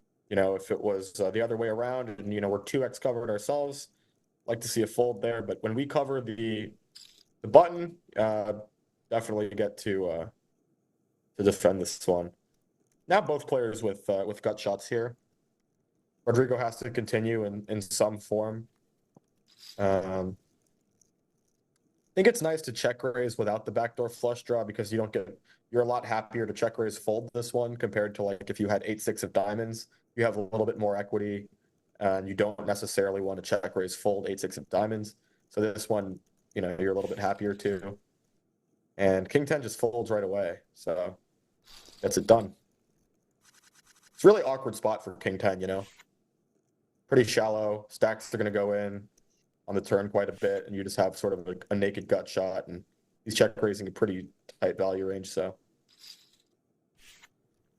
got Michael Wasserman in the chat asking if you're Russian. Needs to know. I am. My dad is Russian, so I'm half Russian. Yeah. There he goes. We got also Wasserman, been on the show a lot here, tuning in, taking a look, and seeing I'm businessman pick up the ace king. We are playing to a winner. We are 50 minutes in, and we have seen a few fireworks. Nothing crazy, I'd say so far. Things have been relatively tame. I think Adamo here, you're always sort of at the edge of your seat, realizing it could be crazy, but he also knows how to rein it in and knows what to do. He does have the chip lead. We got to see leading up to the final table some of his hands as. Ooh, everyone, this is a little bit of everything. And we see, it almost feels unfair for him to get ace king, right? It's as chip leader, he's super active. You get some of these type of hands, we're seeing ace 10 suited, king queen, and he's going to be opening wide. So he is going to attack there as not going to be great news for I Am Businessman. Going to hear about it. Yeah. It's funny. This reminds me of the spot where I don't know if you know about this spot, Jeff. I think it was on a Poker Stars FT or something. But Ben CB, I think he 4-bet Adamo as a bluff with ace 10. Adamo 5-bet jammed. And Ben, normally when you 4-bet, it's like a pretty polar range. This is how Adamo is actually going to get paid here. He's aware of his image. And the standard play with ace king off is usually to just jam. And he's going to go for the induce. And I think it's probably going to work. Ben CB 4-bet as a bluff, and then after Adamo jammed, he just thought about it and then called with a hand that he was bluffing with, and he was ahead. It's pretty funny. Oh wow, you're right. He did get the ace 10 suited to take the bait. Again, no guarantee. Ace king, ace 10, 9-9-6 chop possibility there. As the 4 comes, going to need a 4-6 to chop, 10 to win, or else we'll be down to 7. I am businessman. That is a 6 heart, and that is a chop. Wow, that is a big moment. Little businessman favorability roll for against the pro, although they're both tough pros, as we know. I Am Businessman, but this Latin, that is a big swing for everyone involved, right? I mean, he's a short stack, but he still has $1 million, still has 20 blinds to work with. Pablo also right around that short stack, and pay jumps up for grabs. The good news for everyone, Adamo doesn't get that much stronger, but what are you rooting for there? Say you're, let's just take Vogel saying, are you rooting for Adamo to do the dirty work, consolidate? How do you approach it when you're at the table? Is it generally you always want knockouts, right? You want pay jumps for the most part? Is that the logical way of thinking? Yeah, you're just definitely rooting for Adamo as anyone who's a short or middling stack. You want to just, especially in this structure, really flat payouts. You want to get that. We got 8 left right now, so it's going to be a 16K jump. So definitely rooting for Adamo. Let him mow other people down, and you're just happy to collect the free money as it comes. Yep, king 10, deuce 6 suited, backdoor hearts, some straight options for Adamo. King 10 in the lead, small blind, thinking if he wants to start betting or check. Does have top pair, does go for a bet. I think on king 9-5, he maybe wants to be a little bit more polar here, like than one big blind. Not 100% sure, like with on a final table, but yeah. I also didn't think Adamo was full. He's got a backdoor straight draw. He's got a backdoor flush draw. Things can happen. He sees 6 deuce of hearts, and all he sees are possibilities. Jeff, you know. He's pushing it right in. He's sending the possibilities up. Going to go ahead and get the first part of his puzzle with the 8 coming in. So he doesn't get a heart, does get part of that gut shot, or I should say backdoor straight draw 8. Now he needs a 7, and he also maybe is it sort of thinking his opponent, would he not lead flushes? Could he start attacking the flush here? Or I mean, I guess the catcher would have. I don't think Yeah, Kachev will have some flushes. I don't think he leads all that often because maybe Adamo is perceived to have a decent amount of spades in his range when he raises in position. So, and especially with the 8, you know, if he's going to have a lot of like 7 6s and stuff. So this card hits both players to some degree. I would think that it doesn't hit Kachev enough to start leading on the 8 of spades here. He does check it back without the spade, so showing a bit of restraint.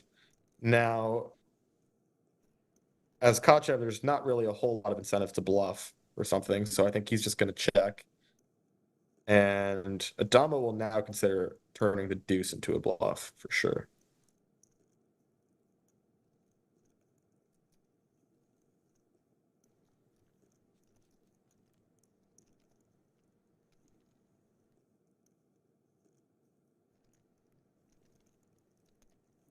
A lot of time bank use. There's definitely an art to the time bank. Where would you rank yourself in attributes for time bank? Do you do some? Do you help? Do you utilize it some for tempo, for timing? Do you feel like is that an actual skill set amongst the elite? Do you notice some like time bank things that people do to sort of to try to there is something to it, right? There is like use it. You have 15 minutes. Yeah. I definitely play around with timing sometimes, you know. I try not to play too exploitably in that sense where, like, you know, if I have a bad hand, I'll take this much time. If I have a good hand, so I try to be somewhat balanced. There are times where I'll intentionally snap act for one reason or another, or intentionally take a longer time. I think everyone does that to some degree or another. Last week, though, when I was at the FT, because I was chip leader and because I had to play so many hands and I was so active and so involved, I was definitely cautious. I was trying to act as quickly as possible whenever I could, just because I had to preserve time. And by the time I got the heads up, I think I only had like 4 minutes left or something. So anyway, we'll see what happens here. Kachev ended up going for a 1 big blind block bet. We'll see if this induces Mike or not. He knows it's extremely easy to overbluff this spot. So we'll see. He goes for a call, and he actually, I mean, he knows he's winning almost never, but just in case, you know, he only has to be right 1 in whatever 9 times or whatever it is. So just in case. Yeah. Yeah, nice job there from Castro. I mean, he did have top pair. He did the board didn't go swimmingly well, right? It kind of got a little dicey for him, and he ended up getting a little value out of it, and got Damo to do something he's not used to, is paying off, right? He likes to put big pressure on, be the one in control or folding, and you know it's always nice to get a little value bet, small, but adds up, and that was not a clear winner on that river for his hand, as he does win. As Queen 8 suited, Adamo gives it up. Looked painful for him, but it's businessman. It's an under the gun raise, short stack, implied odds not super there, and just a tricky one to play. Barack going to defend the 9-4 suited. We get the 10 ace 10 of hearts versus 9-4 suited. 9-4 suited and the big blind. The flop is a little more kind of in his range, maybe, of things that he would have, and does have the backdoor diamond and straight draw. So this is one where could see him getting interested. And again, I am businessman. It's like, it's being short stacked, there's less pressure, but these are tough, right? You need this pot. It's important for you, really important to win, but it's not great. You know, do you come out betting? Do you slow down? And Barack doesn't want to mess around with the 50%, a little over 50% pot there. He just says, all right, that's is that something where if he bets small, he might go ahead and start deciding to check raise there, or do you think he's just not interested? I with think the implied I odds? think I think Barak could even lead there, and then because you Right. have some connectivity to the board, you have some backdoor stuff working. When the board is more disconnected, I think it was at 7-5 deuce or 7-4 deuce. When you can't make a straight out of the big blind, you tend to lead less, and in Chippy V, you would never lead that board. But I think when you cover the guy by 3x at a final table, you can actually lead there. And I think his hand makes a lot of sense. You get just a hand like ace 10 of hearts to fold right away, and there's a lot of good turns for your range, and you can just totally just rip him off his equity, basically. Yeah, and Adamo probably would do that, right? With that particular hand, maybe that's a little more in his game. We've seen him leading, and I mean, I would do it. So if I would do it, Adamo would probably do something even more aggressive. He might just go all in. Right, right. Yeah, true. Yeah, it's fun. I mean, this is why, like, I think this is what's so interesting. Even today, talking about the blocking the hearts and how that works when you're blocking and betting and these type of things. It's really interesting on the boards. I think that from a level, especially, you have to be careful though. If you're playing the 15 or a $50, $100 tournament online with thousands of players versus the different level of the buy-ins, you got it. Not everything's going to be the same, but I think that you can take a lot of principles and start applying. I think there's a lot of spots people look at where they can be more active or more there's more to do, right? There's spots where you can check raise, there's spots where you can lead out of the blinds, and a lot of creativity. It's important to be alert to the ranges, what you should be having, what your opponent should have, what stage of the tournament is it in, what sizing are you going to use. And that's why I think the limit's just such a beautiful game. There's just so much creativity, there's so much room, right, for things to happen. It's there's a lot of different ways you can go about playing a hand. As we see ace 8, ace 7, actually ace 8 got a winner here. Should just go check, check. I don't know. Adamo only has 2 minutes, actually. I just noticed on his clock. So he should be a little bit judicious with his time banking. This is a value bet, which is kind of sick. I think he expects that if Christoph had a piece of this somehow, he would just block at some point, maybe the river if he had a 4-3 or something like that. You could see that he does have Christoph pipped too. So, bit exploitative with the size too, third pot roughly. So, usually stuff like this doesn't fly in theory because if you're going to bet this small, it's usually not worth reopening the action to bet third pot in position. That's why usually it's like half pot or more. But it is kind of a very cool find from Mike.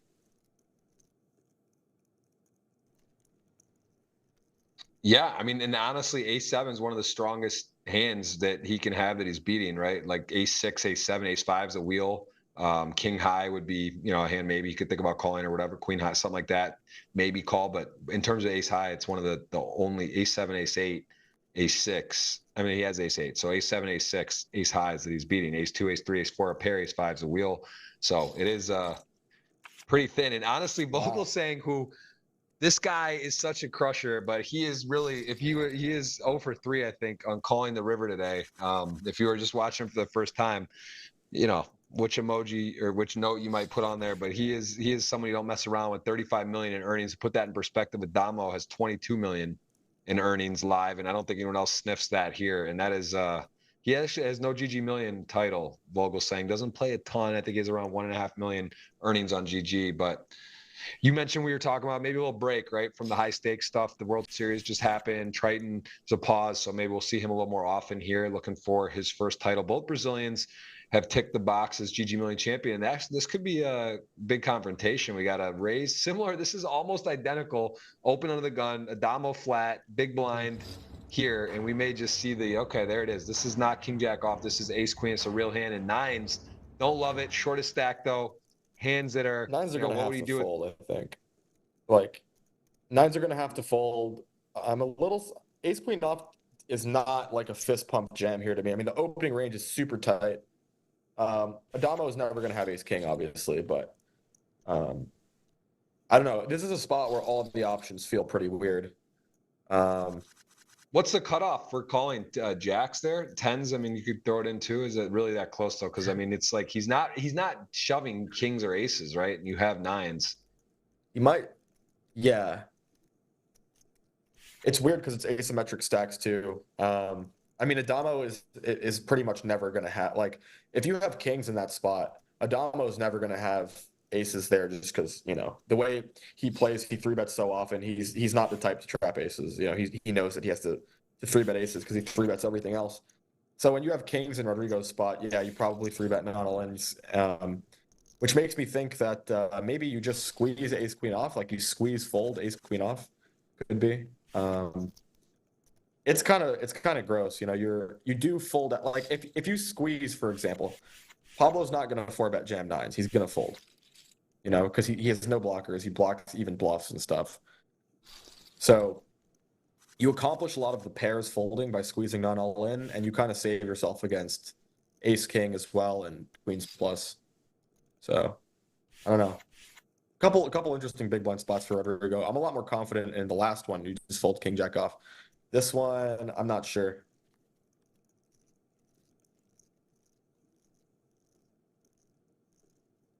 Yeah, Damo up to 4 million nicely. Chipped up. Rock having a good start.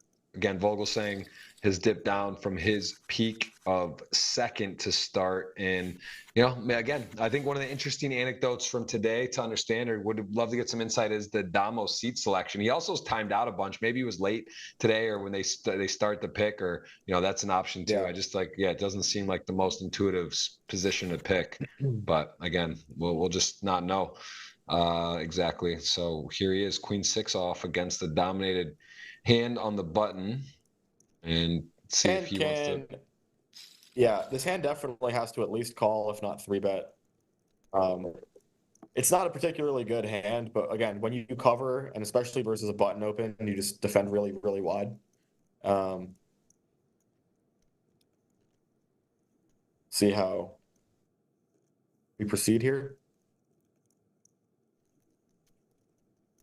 Probably a small bet, right? You block queen king. You're not gonna be loving.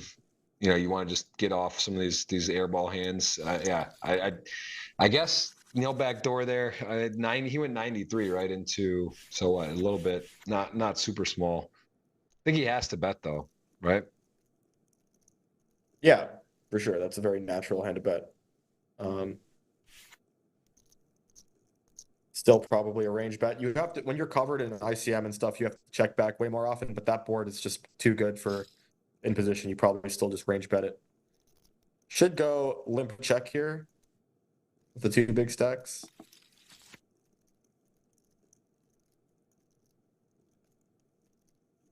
Yeah, we've seen this tail a few times. Barack's had Jack 10 off, Queen 10 off here, so pretty good hands to check back. Also, not somebody who's necessarily going to be attacking with the limp, and 6-9 suited, just going to miss. And Queen 10, this is one of those ones with no club, still decides Queen 10 going to be good enough. Does make the right call. 6-9 suited, no equity other than a 6 or a 9, which would be good. And the club comes in, and maybe one he's just going to be giving up. And his clock management is definitely not A+ today. He was still 8-handed early on, and he's down to a minute 45, and a big difference than everyone else. I think Vogel's saying also using a lot of time, but.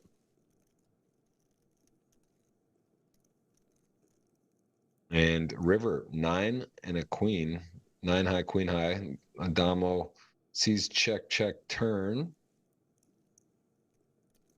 Probably just check. Like you have, I mean, yeah, you can say he's bottom of his. He goes for 1 BB, which I think is like makes sense. He can't really start piling money in. His line's not all that credible. You know, he has infinite bot. Wow, so he doesn't get the fold. Gets it done. Wow, this guy, man, he's got moves. He's got trick. Barack, even he's not sure. He wasn't sure on that one. He didn't love that, but we got a situation here, Jeff. We got a situation. This is a situation. Rodrigo, the Brazilian ace, kings. These are both my guys, right? This is my team. Yeah, you got both. You're gonna have some cannibalism here. Yeah, it could be a little consolidation potentially, but as we know, ace, king, and kings, not a gimme. not a gimme. This is things can happen. What? Tell me, ace king versus kings or ace queen versus kings. What would you rather have? Because you block one of the outs of the king to improve. But do you want to have? What would you rather have? And there we go. We're gonna see 5 here. Think on that. And I know you know the answer, but there is a clean flop kings. He's got 7,000 left just in case to the river. Just has to fade. You know what? 6 and some percent, and it is a deuce, and that is going to be a tough go for the GGs and aces shown, just in case. Brock let him know the deck probably legit. There was one in his hand that wasn't good for him, and there is a knockout as we see a big stack. He's got kings again from Montenegro, and he played him fantastic. He's going to get him again, and he's got ace-7 suited. Slide that ace-7 suited over to Adamo, maybe a little different thing, but ace-7 suited doesn't even think about it, gets out of the way, and he is on his way to 4 mil. And Brazil not having the best day today. I got to say, they're down with 1 out and another super short with 7 left. Man, I'm in Brazil. I got so much love for this country, and today I'm rooting for him, but not great, not great. I think I told you in the client I bet on Silva and you, my 2 bets. So it's still pretty good. Yeah. I think it's going to work out as a profitable day, but let's see if he can get out of the trap here. I think you said he was one of the ones you'd run a bet on, right? With this, how it all stood and the odds, like you were one you would actually. I would have bet if I was going to bet on a couple people. I probably would have bet on. I mean, it's hard to not bet. I forget what the exact price on Adamo was. I think it was like 3.6 to 1 or something like that. Adamo is just so good at closing these FTs because he really, really, really epitomizes play for the win. So, I mean, if there's someone you want to bet on in that kind of structure where you just need them to get first, it's probably Adamo. And Silva was a guy who I thought had a good price too.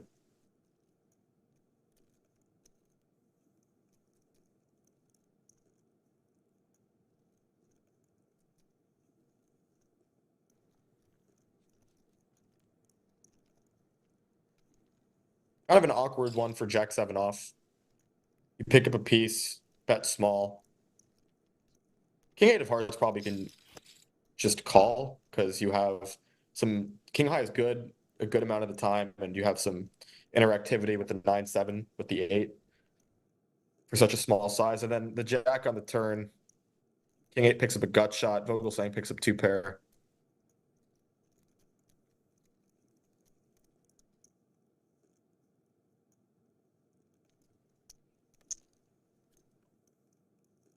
Pablo's not going to have much ace-x here at all, given that he didn't jam pre-flop. And because of that, it makes me want to check a little bit more with Jack-7. I think you're going to run into a lot more floats from Silva and stuff.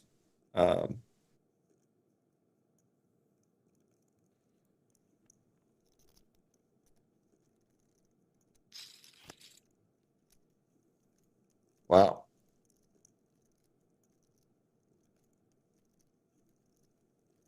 Pablo's really he's pushing it here. I mean, this is the worst river in the deck. Yeah. Yeah. Vogelsang. Yeah. What are you saying? I'm trying to see I made a few bets too on at the final table as well.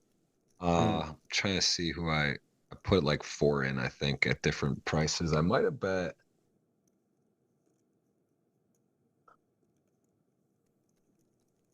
Yeah, I think my money spot is Khalid Djurdjevic is who I got because he had long odds. I got it at 10.88 to 1. I think I put a decent bet on him today. That was the guy I went for. So yeah.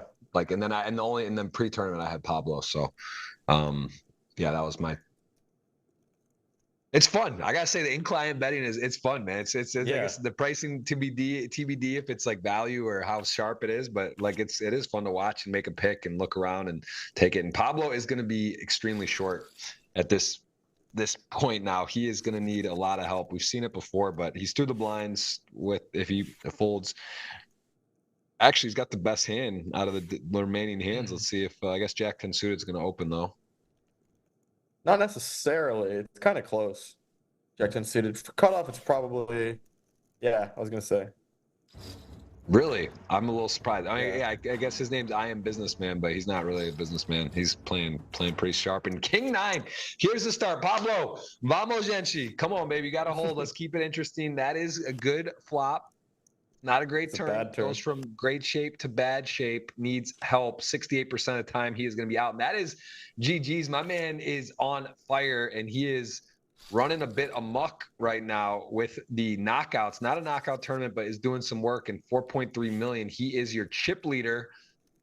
You got him in the client today. A little bit of odds. It was 10.8 to 8 to 1. I got him on my team. I am running out of people. What are we at? I got 6 million in chips. You've got 7.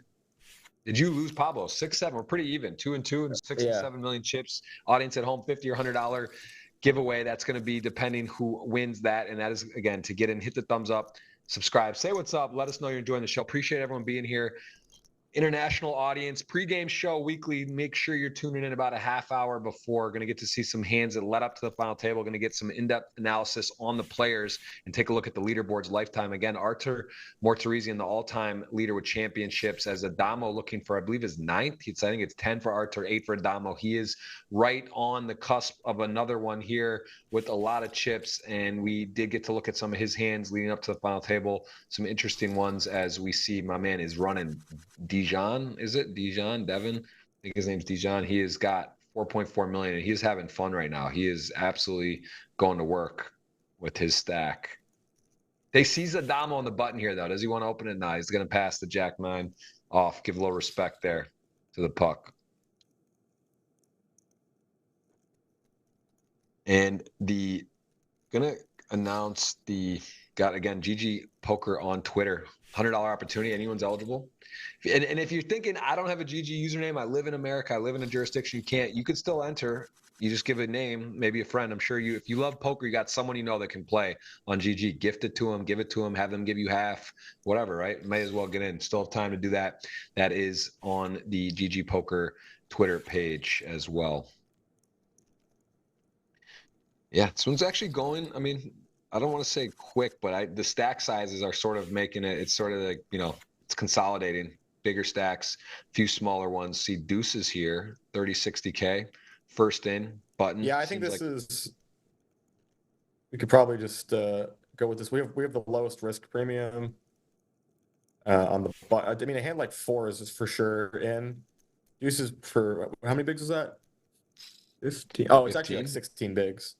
Yeah, there's slightly more than I thought. Is that too much to shove? So, I mean, deuces is generally just at final tables a pretty bad hand. The only thing is, like, we're clear 6 of 6 is the main thing I was thinking. Yeah, 16 bigs though does feel pretty bad to just rip in from the button, but I don't know. Seems close. Definitely like 4s you're in for sure. So.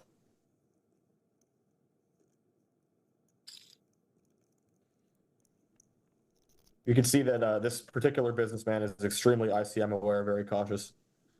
Yeah,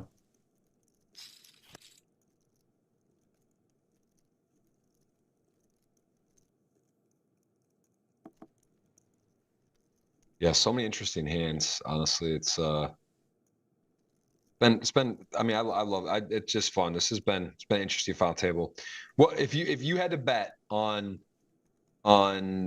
the actual reason for Adamo, do you think he just didn't select? Do you think he just like missed? I think he timed out. Yeah, I think he timed out. If I had to bet, that would be my bet, because I don't see any reason to put yourself on Barack's right when he's coming in second place.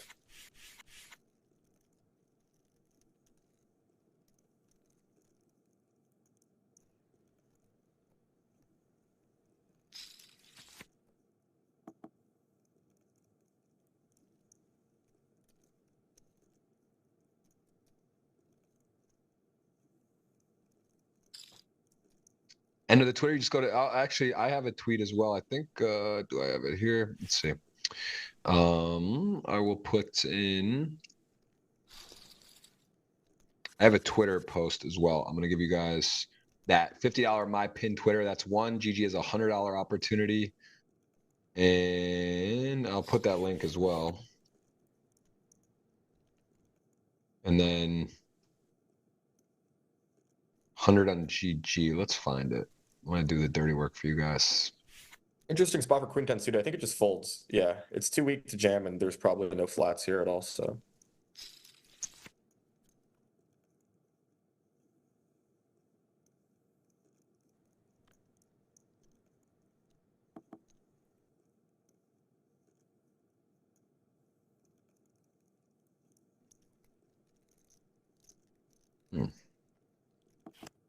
I find this. Let's see. Copy it. Okay. Gonna put this in there. It is $100.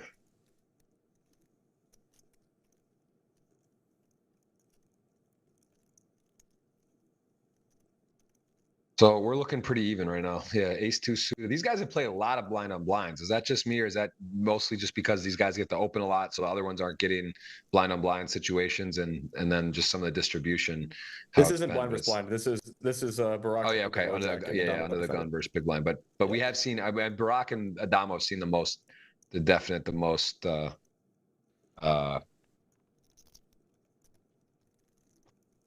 yeah.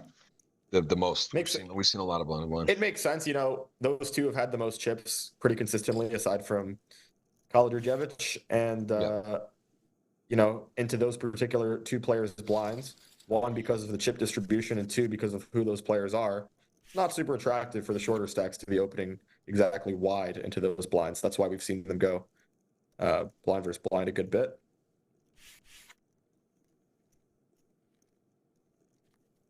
And here's another instance of that.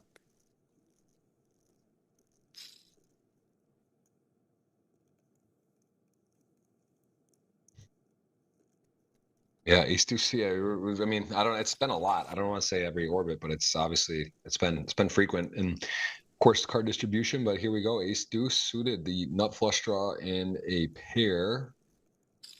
It's been interesting. There've been a lot of limping and a lot of just like hands he's had, like pretty modest hands that he can check back. We haven't really seen Barack with the bottom of range, if he would be isolating or, top of range hands. We've just kind of seen checkbacks with showdown type hands.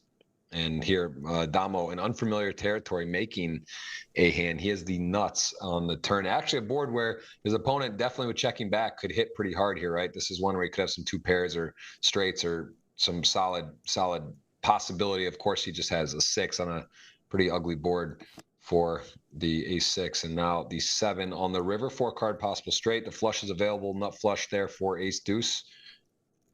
I want to welcome everyone watching. Again, just kind of queued up a few giveaways. Put the links there in the stream on GG. Welcome all of you who are watching. Please say hello. Let us know where you're watching from. Damo's got under a minute here. He's got less than a minute of time bank. Yeah, I was going to say, it looks like a pretty attractive spot to go for a check raise. Brock just not going for it. I mean, yeah, just didn't have the hand to do it, right? Just didn't have just had a little showdown scary board. Wasn't the one. Do you play any PLO? Mike, I forgot. You into some mixed games at all, or you just strictly no limit? Not mixed. So it's funny. I've been getting into PLO a little bit recently. I played a couple PLO tournaments this summer. I don't want to say for fun, like I was trying to win, but I was also very open to the fact that maybe I wasn't winning. Yeah. I studied a little bit of PLO.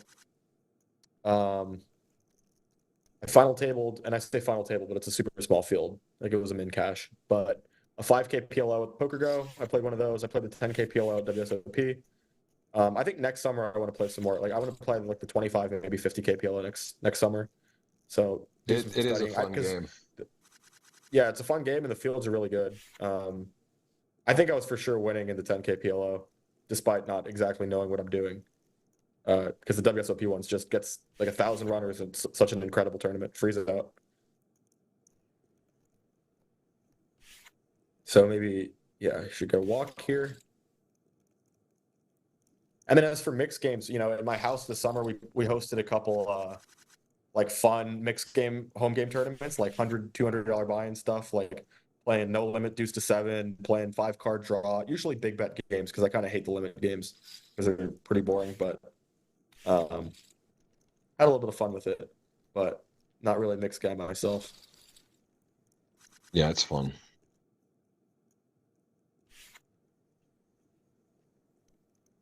Yeah, a lot of notes today. This has been very interesting Very interesting final table. I'd say this is one of the more like pound for pound where I know like the people playing, I know them all, other than really one. I think one or maybe I said I am businessman and the other guy too, but 7 out of the 9 where I feel like I've seen them a lot or know them personally, or tough players and multiple winners. I think 4 or 5 winners, previous GGMillion winners, and then even Barack and Vogelsang have not won a GGMillion title, right? And they're 2 pretty big household names. Yeah. Been around a lot and play live, a lot of success. Consolidating can consider doing something here with the ace-3 off.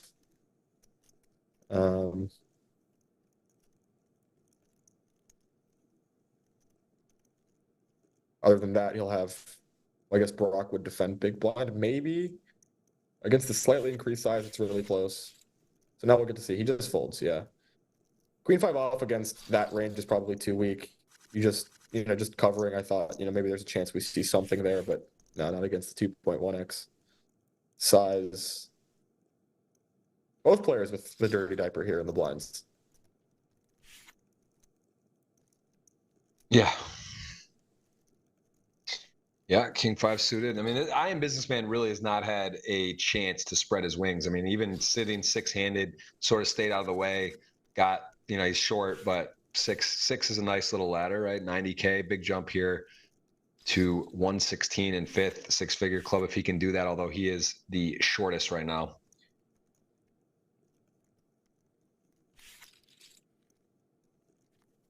Eight 5 suited folding from Vogelsang is pretty tight.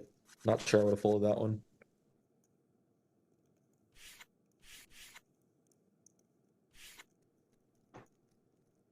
Oh, yeah. Vogelsang also just has not asserted himself today. I mean, he's kind of come in with, I don't want to say a nightmare, right? But like from a perspective of a final table, he's basically just been in some spots where he's like called wrong, and then he hasn't really got to get going, but he still has 1.5. I mean, he did come in second. One of the nice things about having chips is you can withstand adversity, and here he goes. So you want to talk about like a weird form of variance in poker. So Adamo opening the Queen 3 suited ends up saving Kaljurdevich with the 7s. Because normally what happens here is Queen 3 suited is just an open fold.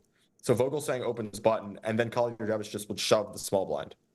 But now that Adamo opens, he's facing an open and a 3-bet, and now he gets saved with the 7. So it's a weird form of variance that people don't really talk about, right? Like if almost any player except Adamo is in the low jack in this spot, they fold Queen 3 suited, and then Kaljurdevich gets stacked with 7s. Pretty interesting how that works. Yeah. Well, he doubles, you mean? No, he gets stacked. Well, sorry, he doubles Vogelsang. Right. But he loses the element. Yeah. I mean, 80% of the time, but yeah. All right, gonna see a jam and take it.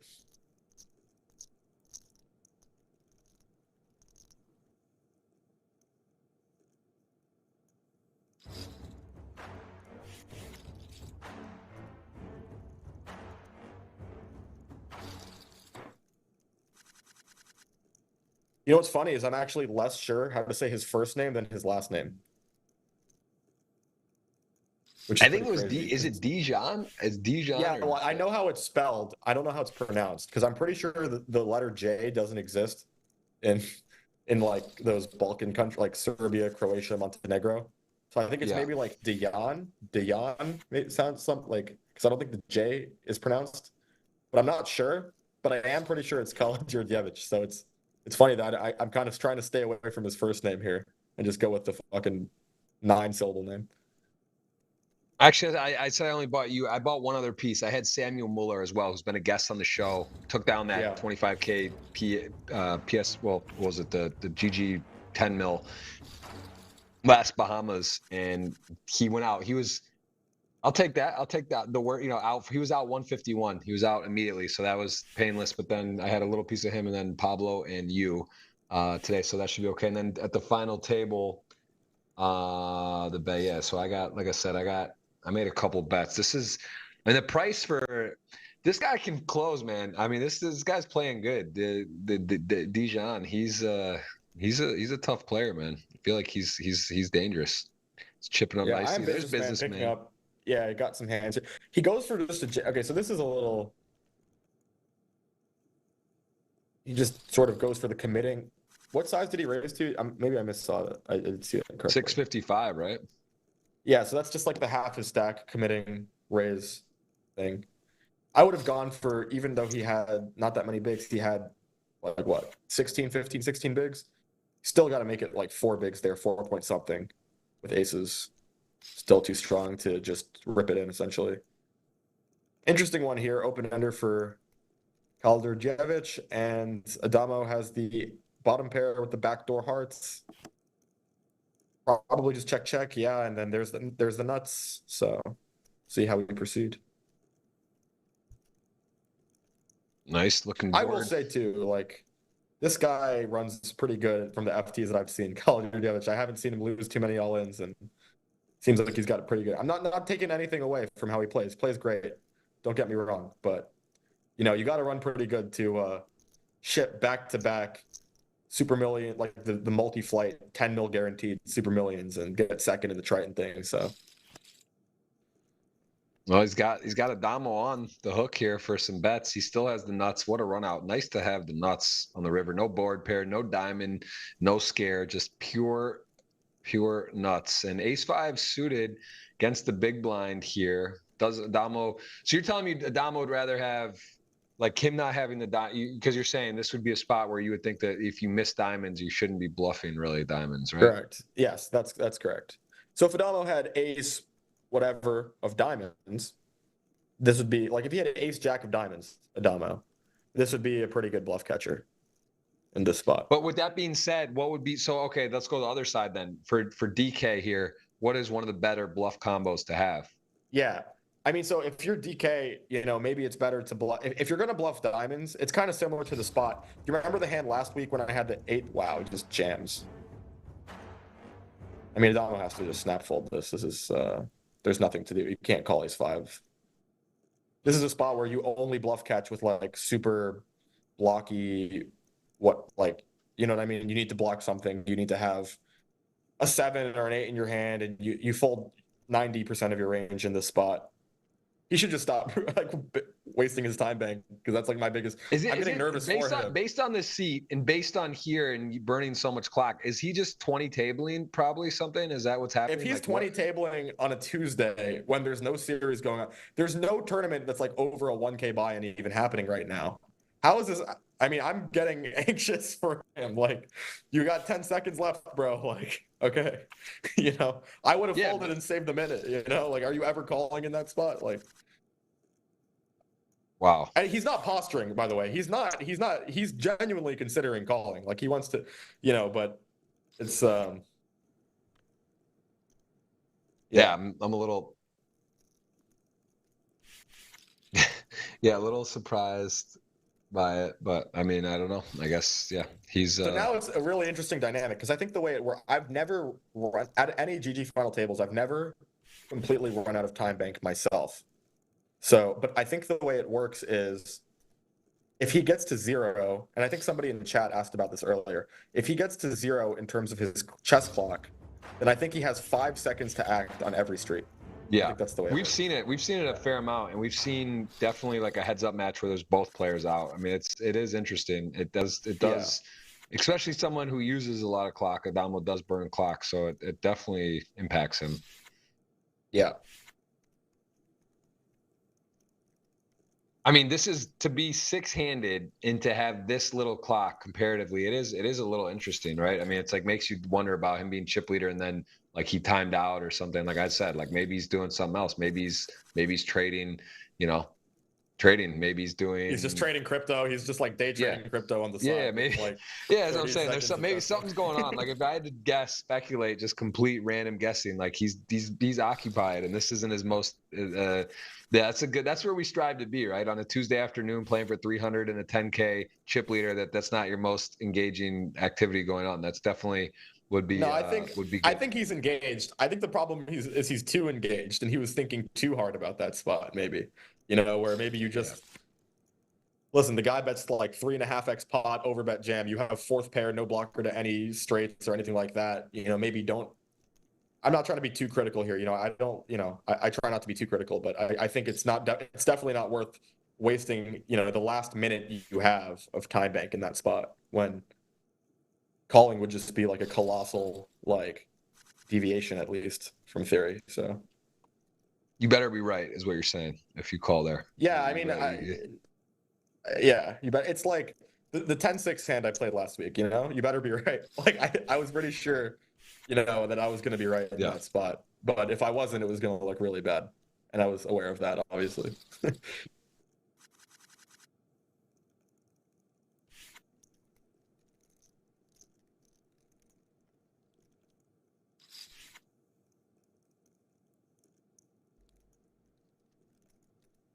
So 20 bigs here, you usually don't have a flatting range in spots like this, but it is funny. If there's any hand that ever wants to flat, and if you want to create a flatting range, it would be for exactly ace 10 suited, maybe ace jack suited as well. So these are like the first hands that want to call, but usually there just isn't any flatting range, and that's what Christoph is saying here. So he's going for the 3-bet not all in.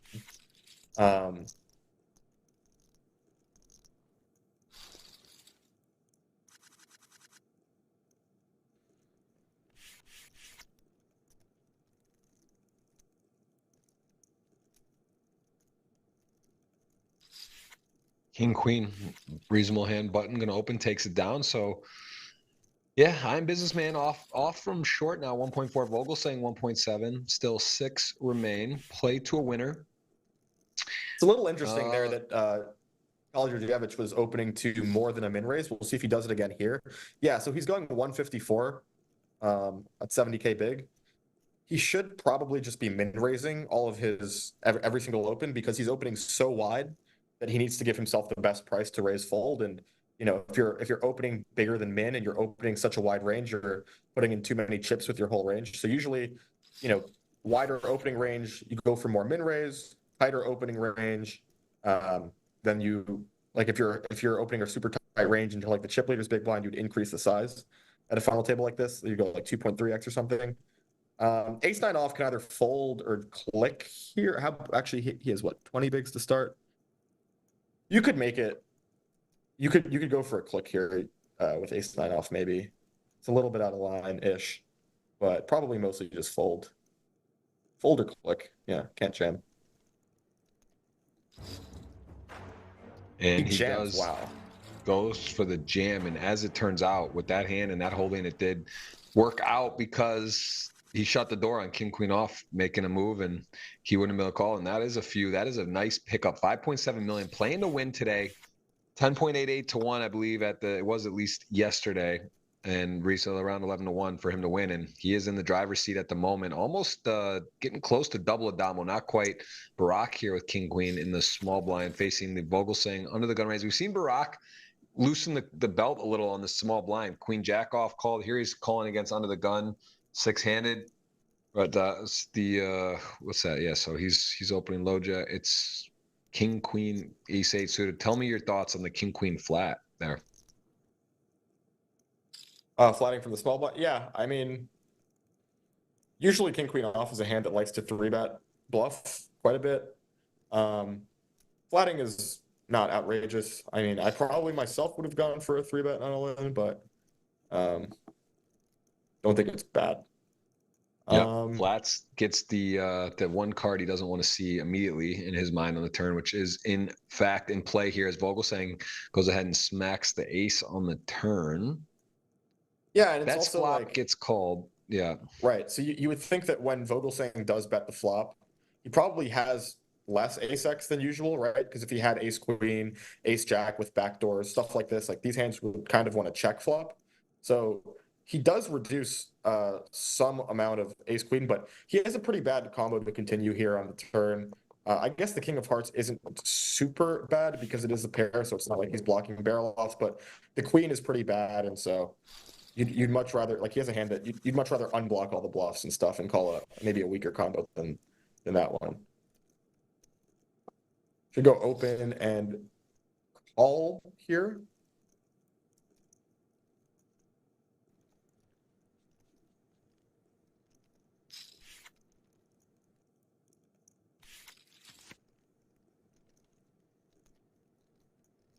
Adamo gets the best of it on the flop, but Barak has the gut shot, the overcard, and the backdoor flush draw. Yep, both players okay with the board. Starts with the check. I think it's a board where you're just going to check super often. These position pairs where you're right next to each other. You check a lot to begin with, and also like the king queen high board smashes Barak's flatting range quite a bit here. Does check again with the king jack. I think Barak happy to just take his showdown and check again. Don't see much of an incentive to bet, and he actually gets the best of it on the river. Finds the 3 outs. Yeah, 4 line to a straight, possible flush, and gonna go check. Although Barak, Sorry, not 3 outs, but yeah, he had the 10 as well, right? Yeah. So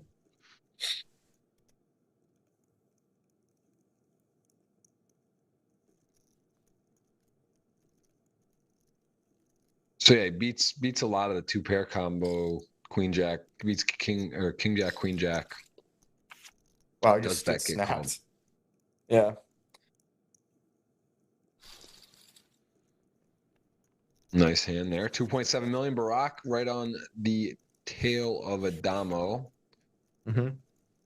And it is 8s in the small blind for Vogelsang. See how he wants King to 8 come off out. is probably just a fold, yep. And then here with the 8s, I think you just limp your entire range mostly. When you have the shorter stacks, the high risk premium on you, have to keep that limping range strong and protected.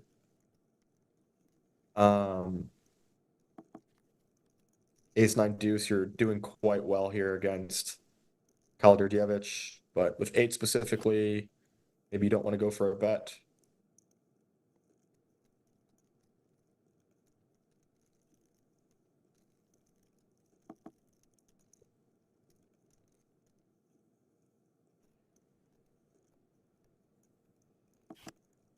King 4 suited. Yeah, king high does just get to the river here. 8's in the lead, has the winner if he's able to show it down. And Vogelsang, you said it best. Did limp in, and nothing got crazy here. Appreciate everyone tuning in. We have got the giveaways in motion right now. We'll be announcing those and getting it queued up here in a bit. Again, my pin Twitter is available, as well as GG. You can guess the finish of the top 3. Still eligible. The earlier you do it, the better chance. It's gonna be the first one to guess the top 3. So get a little late, but that is available. And then of course, gonna do our competition on what we valued at. So what's best case? So I guess, yeah, DK for me, profitability wise, on I bet 40, 30, 30. I believe. So that is my best. Well, Vogelsang's in the mix still too. Those are my 2 guys. So that would be a good return for me. DK wins. And you would be in second. I guess, yeah, we're, like I said, 2-2 in terms of chips, 7.5 to 6.5. So, or I'm sorry, 7.5 to, what is it, 5.5, 3, 5.5. So I have a slight lead at the moment. Couple real hands here, ace, king, 8s. Yeah. And So Vogelsang Kachev obviously just gonna jam, and then Kalderdjevich gonna have to call, and we'll see a flip.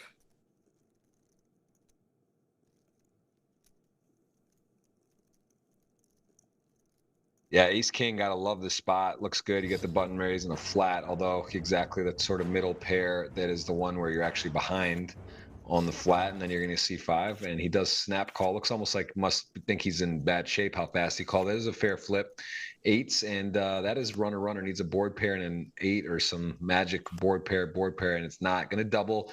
Catch 2 getting it done for the double. Still gonna keep a 6-handed. Everyone guaranteed 90,000, 116 the next jump, all the way up to 306. $66,000 heads up match in store at the end. A lot to play for, as we are gonna see another Adamo solid hand. Businessman wants to get involved. King 5 suited, thinking about a 40-80. Not really the move, not the play. 6-8 suited on the button, gonna open it as chip leader. And Adamo with a strong holding 10. So this is a really interesting spot. Like normally here in ICM, you would just call. I do expect to see Adamo like 3-bet call, because he goes wider and induces wider for value too. You know, when there are, this is 1 and 2 in chips. And I think 10s is probably just a call in theory, because especially with these flatter payouts. Don't want to get into some gigantic flip against ace king, or even a hand like ace 5. You know, you have 70%, you're going to bust in 6 quite often.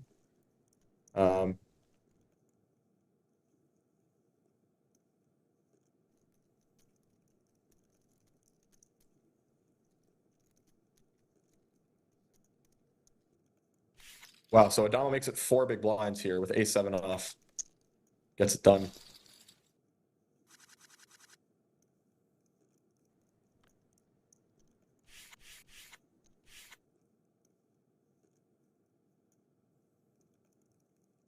Rock probably going to shove this one. 5-4 suited looks good for 12. Yep.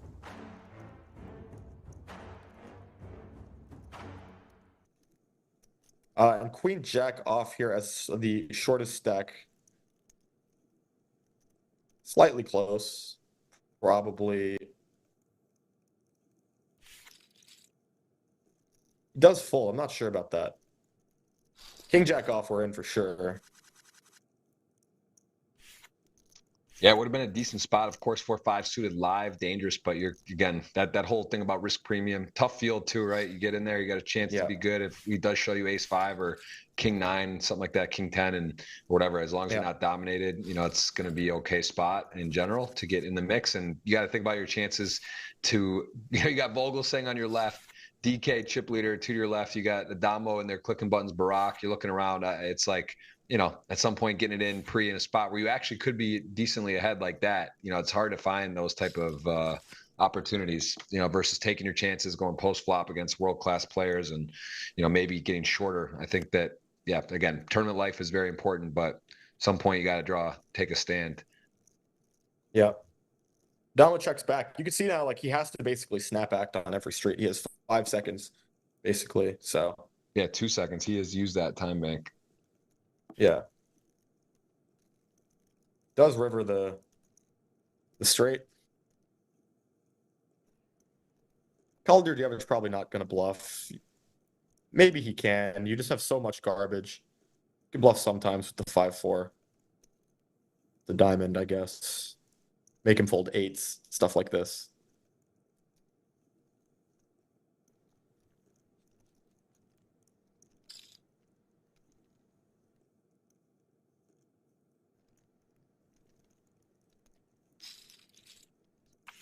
And he just calls. I wonder if Adamo raises if he has more time, you know? He gets hit with the block bet on the river. And he calls pretty quickly because he has to do something quickly. I wonder if he was able to put more thought into it if he would raise. You know, it's just it's interesting, right? How the time bank can affect gameplay now. Yeah, he's got tied for the chip lead again, though. Essentially 4 million, 3.9 right there. Yeah, 7s looks like probably a fold here. Close. Maybe actually he is the shortest by far. But 8s I would definitely go with. 6s is a clear fold. 7s probably still a fold. And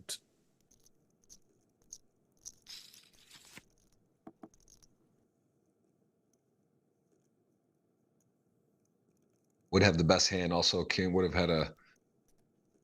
Yeah, I mean, king queen off, not going to be. Would have had a. Yeah, it's very close. I think you're exactly well said. That's right kind of in the middle of it. But again, not saying again. You say he's a very good player. We don't know much. I don't know much about him. Haven't watched him much. But again, I think one of the things you look at in these spots when it's close is when you feel like there's a very tough field.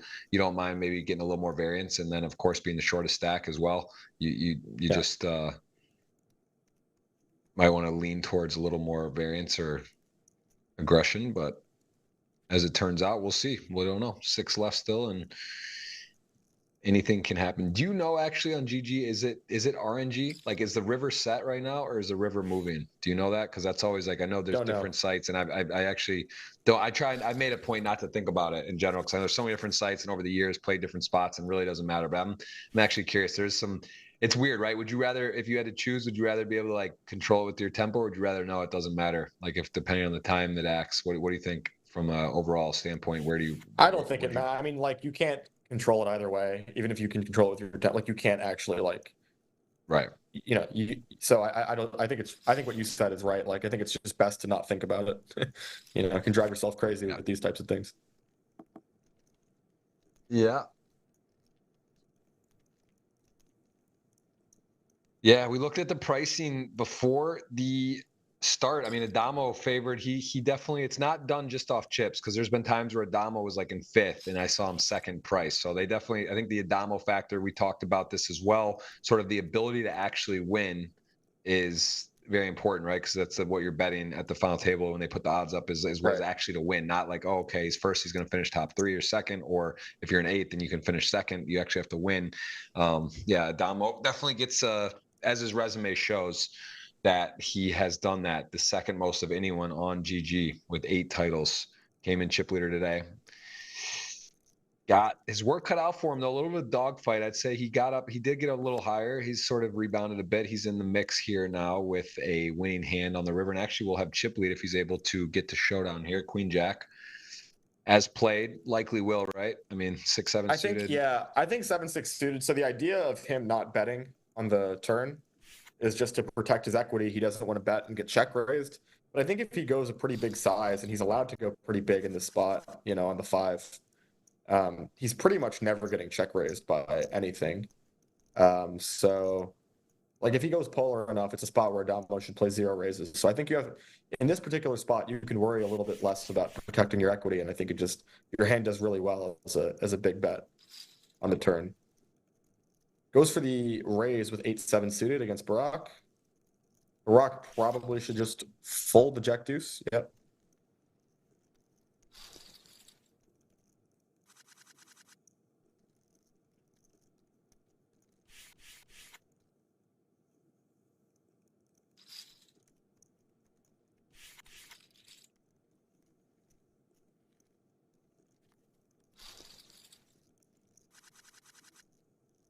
Yeah, I mean, this is very, very, very, very close. Hard to call. I mean, at this point, really, really everyone playing well today. I think there's been, I would say, a little less action than normal. I haven't seen quite as crazy a play, and that's sometimes I think you think Adamo's just going to go off, right? Or he's just going to be like doing these overbet and crazy situations based how the dynamics kind of worked out with some distribution. We've seen a lot of limp in, right, versus him and Barack. It hasn't been like wildly aggressive plays, and we've seen, I'd say, like a pretty technical final table. I think a little less volatility. It hasn't been just like blasting going on.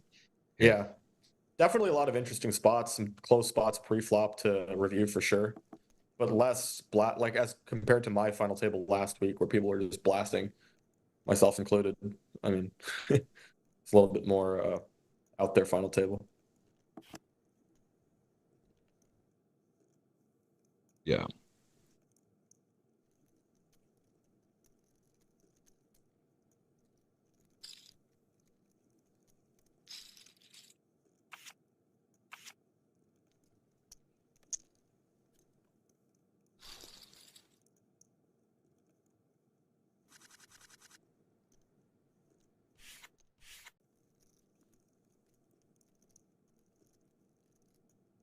Seven ten suited Brock. First to act, got the shorty on the button, gonna open it up.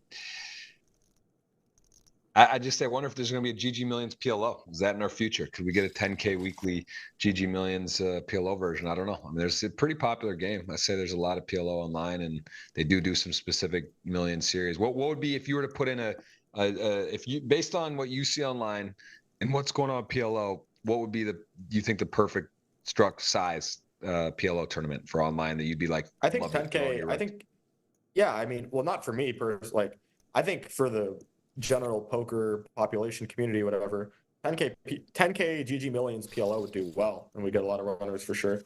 I wouldn't play it because I know I would just be getting completely crushed in the field, but a lot of people would. Yeah, but could it maybe be a 5K, or could you throw? Would you think it might be cool to make a mystery bounty? Like, what would be like? What would be your dream PLO? I'm saying for you, like a size and type format for PLO if it was an online tournament for you personally. I'm saying. My current skill level right now, I'd probably like to see a 1K GG Masters PLO. Okay. As opposed to I mean, I'm not super confident. Like, even if it was a 5K, I think I'd be losing quite a lot. I mean, I only thought I was doing okay in like this super soft live PLO fields, you know, like WSOP, stuff like that. But like an online 5K, I would just be getting destroyed. So, yeah. Yeah, It's not, I'm Damo's not the right, stock is up yeah. as well. That's right, Yeah, Bastian. yeah, We were yeah. referencing that he is now officially on the zero time bank, which is definitely a factor. I mean, considering that's one of the things, it's a factor, right? Because he's using it more than the others. Vogelsang also flirting with that zeros. He's got less than a minute, 50 seconds. But, you know, we're still yeah. I mean, there was a while people were saying that PLO would take over, right? PLO would be the new No Limit in the U.S. But No Limits, I feel like it withstood the test. There was a stress on it, and PLO started whatever, and I think it sort of has held where No Limits still the Cadillac, the king. But I will say in South Florida and such, there's a lot of 5 card. There's a lot of at the Hard Rock. They play a lot of PLO. It's popular, definitely. Yeah. PLO sort of repopularized, I think, too, in a bit. I think poker's just in a better spot as we see a mashup of hands here. Look at this, jacks, aces on the button, and ace queen in the flat here with this sizing, and that could I would imagine flats the play, right, because of the size, and then maybe you induce a hand possibly behind as you're, it just doesn't seem to make sense to really flats the play, and then I think ace queen off is still a fold here though. He called fairly quickly. I mean, I guess, right? You're seeing a player get eliminated. You realize you're against still even the 10 blind range. Ace queen suited, I would go with ace. I think I would go with like ace king off, ace queen suited, and like hens, maybe. I guess like if you're that. I think catch two, what do you have to think? What is DK gonna call and fold? I mean, it is a bit more, right? It's talking about 1.5 more. It's a lot more. But what is his calling range for the 10 blinds that he's gonna fold here? Where I think targeting? when Adamo, I think when Adamo has 50 bigs, and he covers him, I think he probably will flat his full range. I don't think he's playing any clicks here, and jamming 45 with like, I don't think it's really that reasonable to have a jamming range here. I mean, there's certain hand, like exactly ace king off is the one that kind of wants to jam, but I think the most coherent way to play your overall strategy is just by, well, he does go with it. Whoa, he went for it, and he is in a world of pain because this is bad. Aces, jacks now. I mean, look, you can't fold. You can't, right? Jacks. Yeah, it's too much. The 440. I mean, that downside if he had min raised or played a little different. We're seeing a 3-way all in, pretty rare. Aces, jacks, ace, queen off, very clean for aces. 1 diamond there. That is not going to be running diamonds. Jacks is going to need a jack and drawing dead for ace queen. It is a double not a jack because that's a club, and that is a double knockout. DK. Is on his way. I mean, that is a massive pot. 2 knockouts, 4-handed. Going to cue the giveaway here for the keyword. Remember, must be following, must be subscribed on GGPoker. Hit that thumbs up. Appreciate it. And I'm going to put that keyword here. Once we get the 3-handed, that'll be the $50 or $100 ticket. That is myself versus Michael in our picks for the betting from with the 100 units. We did the pregame. So I have DK and Vogelsang. You have Rock and Adamo. Pretty good picking by us, right? We're down to the final 4. We each have 2, and we've got about what 7.5. I got 7.5 million. It's about dead even. 2 players, 7.5 million chips roughly each. King Jack suited to the Christoph Vogelsang, and honestly, King Jack suited. I mean, how many blinds are we talking here? He's doing a little math. He's thinking. He does call Vogelsang to get back into a very good position. King Jack suited. Ooh, wow. Finds it. Needs running spades. Not going to be. Needs an ace and an ace only. Or we're going to be down to 3 just like that. A blink of an eye. That is not an ace. That is a knockout. We are 3-handed. Players are guaranteed some serious sherbert. Guaranteed 188 all of a sudden with a big 52K jump. Christoph Vogelsang will have to wait to get his GGMillion title. He will take home $147,000 for the efforts. And we are at a quick 3-handed, and DK running amok with a big get there. No time bank for Adamo. A little bit of drama going on.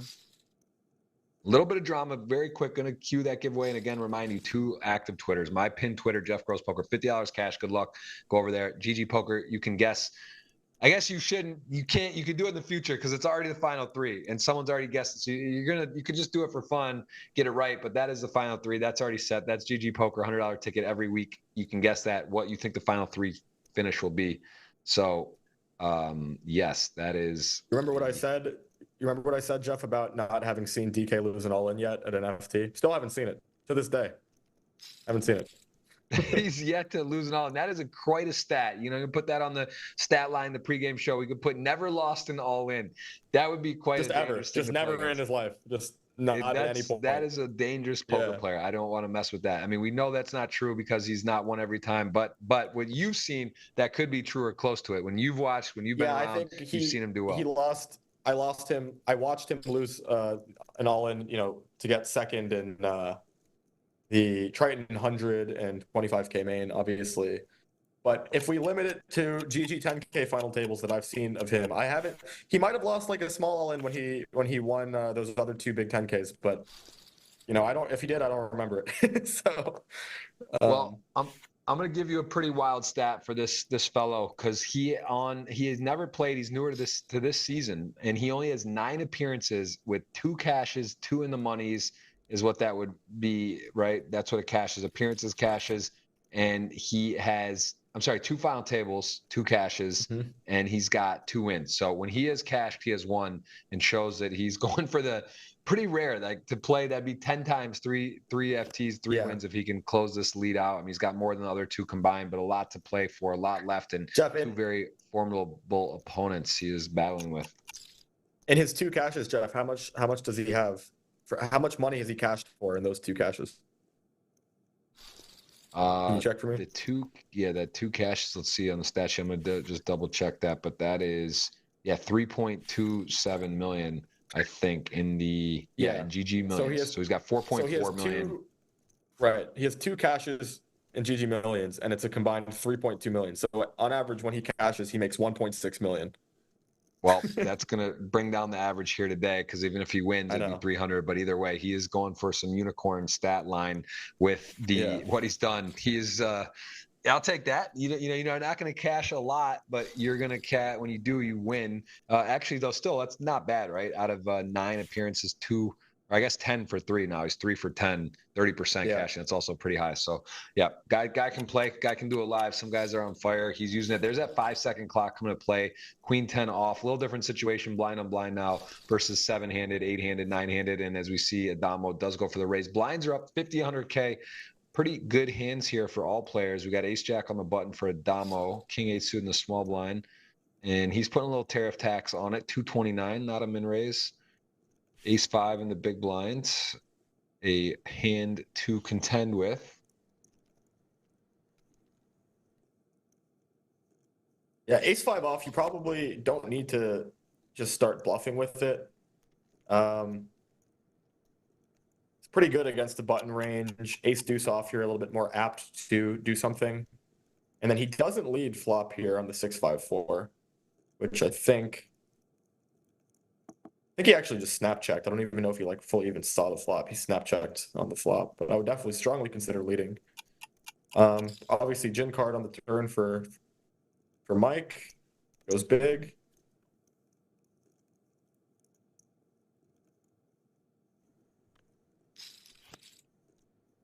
It's called King of Hearts on the river. I guess that, Check here. It's just too greedy with the 3 hearts and. Adamo goes thin, though. Remember, I said that. Adamo does go, he goes thin for value. The guy goes thin. That's why, he's tough to play against because he's not just always bluffing here. Wow. This is definitely wider in ICM than a solver would go. But good fold. Good value bet for that matter. Yep. 4 million hanging in, half of the first place stack. All of a sudden, Barack with 3.6 just below there. So again, half the chips in play for DK. Got 8 million. 8-9 deuce suit. Got a nice little straight draw with the flush draw working. Definitely a hand it's going to want to be betting 4 high with a very, very reasonable semi bluff against the better hand that has no equity though. 9-8, and he is actually going to check. Okay, fair enough. Checks it 4 high. A lot of possibility. Does get some chips put in. I mean, he does only have 4 high, so he's got his opponent betting, but a hand where he's going to win most of the time. He's always going to get there or bluff, and I think he's always going to be taking this one down. Does do so, extends the lead. I mean, that is really an impressive. And that's just like, it's hard to do, right? It's hard to just win every time you get to a final table on here, and does got that stat going. I mean, we saw it. We've seen it. We've seen players play the GGMillion have great results. 19 final tables. I think there was Mark Verdoja had played a ton, hadn't won. There was someone else who was like 18 times. I think didn't have a title till recently. It's slipping my mind, but Barack like too, you know, right? Barack. yeah, Brock doesn't have a does not have a win. I think a little less in terms of playing though. Brock came in 3rd today. Season 1 had I'm trying to see when he had. Yeah, no, season 2, I think he had 4 final tables, 6 cashes, 4 final tables, and then this year he's got 3. So he had 9 final tables and no win. That's you know, it's not crazy. It's just sort of like you just realize it's hard to win. Yeah.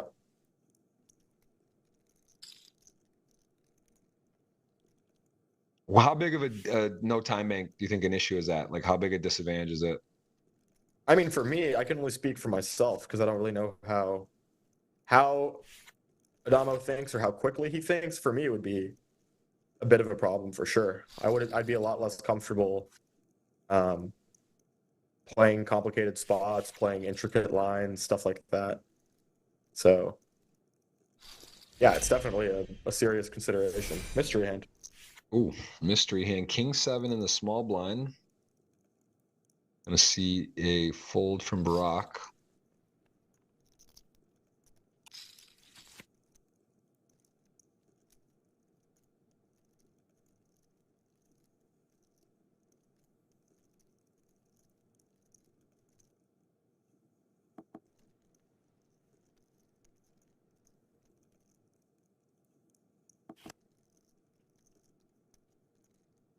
You're in line with this so far? Going to a turn, we got 737 in the middle, covering Adamo.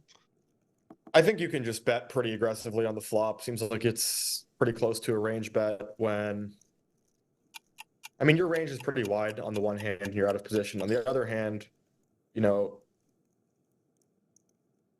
Adamo's not going to have kings plus. He's not going to have ace king. He's not going to have probably some of the strongest and a lot of the weaker ace X too. He's going to like maybe even 3-bet bluff like an ace 3 off type thing. So I think you can range bet this flop. I think not 100% positive. And I guess Adamo's just going to put him in a spot here. Wow, he just like essentially almost jams. Wow, I mean, having the 7, how nice is it? Nice to have the 7 here? Do you? Yeah, in fact, you block bluffs and value. So it's kind of like because you know. So what happened on the flop? It goes check, bet, call on the flop, and then check on the turn. Is that right? Or was he just betting all the way? Did he bet the turn? I think he did bet the turn. Let me just double check because I make sure I get this right while he's tanking. Yeah, he bets the turn. Yeah, so it was check flop. He bets turn big and then almost jams river. So 10-7 is obvious. I think I'd call. Wow. Turns the 8 into a bluff. I mean, just again showing the recognition that Adamo knows to turn that into a bluff. But what even a better call. Scratching his head, 12 million chips. Adamo on crumbs as this is now a absolutely dream situation for DK. Came in what place was it? 7th or 6th? I think he was in 1, 2, 3, 4, 5, 6th place with. He did have a lot of blinds though. I think if that's he was sitting okay. 50. He started with 52 blinds, but man, going for it. He is going for it, and he is in the driver's seat. Really, really interesting spot here as he's got Barack with an ace. And if you're Barack, you realize that he just respects it, right? He's like, all right, I'm getting out of the way. I know he's going to be messing around, but he just folds. Interesting. Doesn't want to tangle there. King deuce Adamo. Adamo, the chip leader, down to guaranteed third, but he is in a world of hurt, 4.5 blinds. And we got our keyword. We got 3 giveaways cooking right now. That's what I like to see. We got people hitting the thumbs up button, subscribing. That is part of it. You got to be subscribed. Got to hit the thumbs up. Appreciate you tuning in. Michael Jozoff, 5-time guest, second place in this last week. Came on, did the pregame, did the show, and he is taking notes. I mean, this is like a forced study session for you in a way, right? Like these are the guys you're battling with every week. You must watch. How often do you watch GGMillions? I mean, you've been on a lot of shows now. Yeah, I watch it. I mean, I at least click through it every week. I see all the like I don't necessarily watch it live all the time, but I definitely watch it. You go through and you're seeing what's going on. Yeah, every week. Aces, he says, please, dealer, aces, queen nine suited. We could be heads up. This is a favorite. Oh, hello. Adamo. You know it's coming. He's got the spades. Oh, he's got a spade, got outs. Adamo. Not over yet, he says. Not over yet. Barack did it to himself. He hit him with a sorry. He did. That's a big jump right there. That's a huge 188 to 240, $52,000 jump that would have been secured. Now it's not over, and Barack's got more work to do, and everyone's got a lot of work to catch our chip leader. And we are going to still continue the 3-handed affair, as this has been an exciting one. Love seeing the action. Love seeing the audience fired up. Who do you guys think is going to win? I mean, it sort of looks eminent, but now, what would you price this at now? 12 million, 1 million, 2.7 dream scenario. I mean, how big of a favorite are you talking? Is he going to win 80% of the time, 70, 90? Where do you place that at this situation? Probably not 80, but probably over 70. I don't know. My gut instinct tells me like mid 70s is how often he wins here. Maybe it could be 80. I don't know. Like it's 75 to 80%, something like that seems good.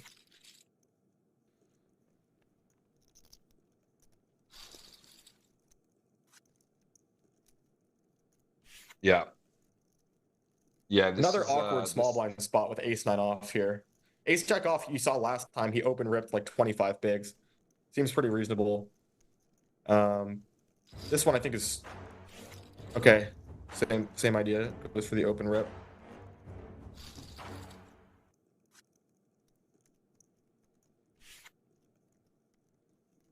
King 5 suited, just jam. Pretty nice shove first in, covering by infinite. Good hand. And that is a ace 6 suited. Probably a shove.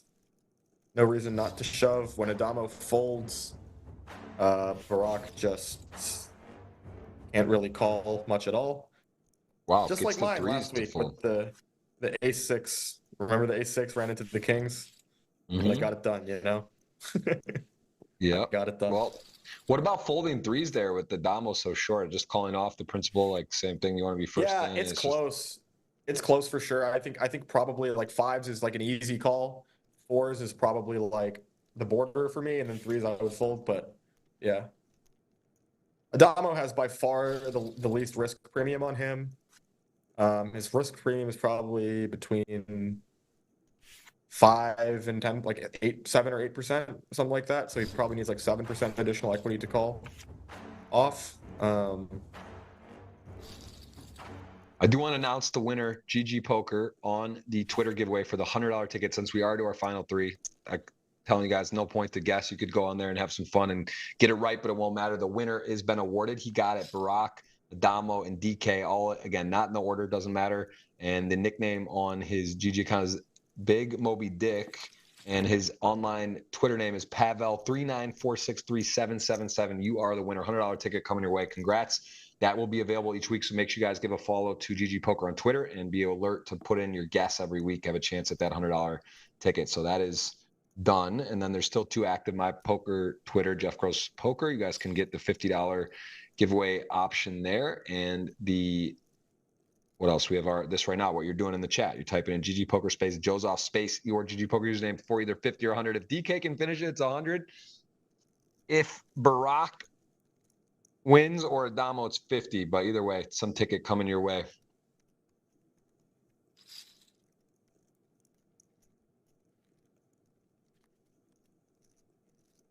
Ooh, Yeah, interesting how to proceed here with the queen 10. So Brock just limped pre-flop with the kings. He's not going to have any non-all-in raising at this stack depth. He probably, after he just gets called, he probably just bets large-ish. It's like 1 SPR. Maybe he could even jam on the double flush draw, the jack 10. I think actually he can just jam here. Is that 1.8 in the middle? It's a little blurry for me. Is that 1.8? I think it's a million 84, 1 point. So he's got almost million 2x 84. Oh, I thought that SPR. was. Oh, okay. Sorry. I thought that was 1.8. It's a little blurry on my screen. Yeah. So now he definitely can't jam. He's gonna go for the check jam though, instead.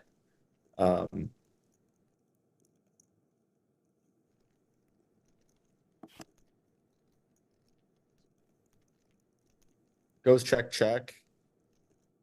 Really interesting run out. He's got the king of hearts. DK's got the queen of hearts. I think you put in the value bet here against 10x as Barack. And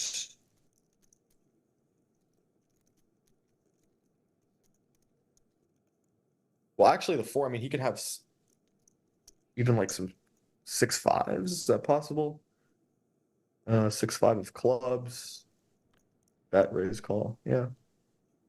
Really, really weird spot for Brock with the kings. You're pretty much only value betting if you do value bet against the 10. So he goes for more of like the blocky, smallish size. And I don't think you can fold if you're DK. Calling is probably the most reasonable option. You're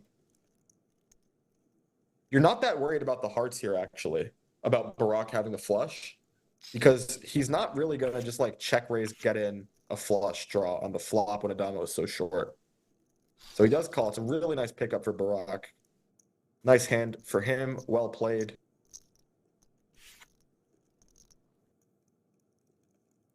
So Adamo's going to have, what is this, 8 bigs? 8 bigs roughly, or not 8 point something. Jack 7 off is going to limp. I think that one can maybe just open jam anyway. Ante's a bit smaller though.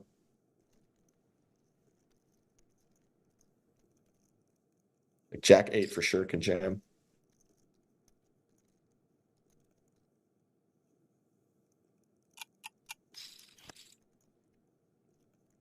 Balls, queen high, got the best hand.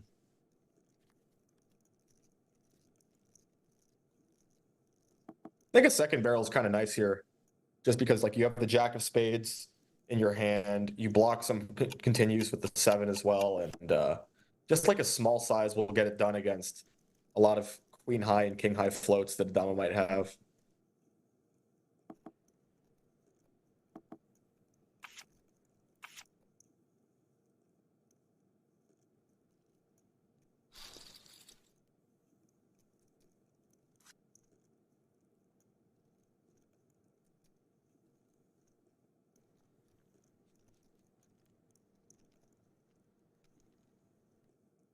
I mean, this is a configuration where we can see, yeah, I was going to say, we can see some pretty aggressive open jams here. So he goes just open jam 9-8 off, 26 effective with Barack. Similar idea to what was happening last week at my FT, where it starts to open jam some pretty bad hands, pretty deep with people.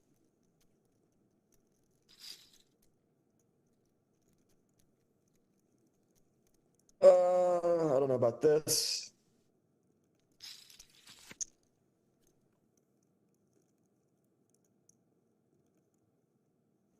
Ace 9, king 4 suited. Yeah, I mean, this is good. Looks like, I mean, DK in control right now. He's in full control. You got your opponents whittled down. We saw that spot. He got 3s to fold where he's shoving. He really, just wants to keep treading, make sure he's putting the beat in the first in, put pressure, and he can use these guys against a big jump, right? A lot of buy-ins between second and third right now.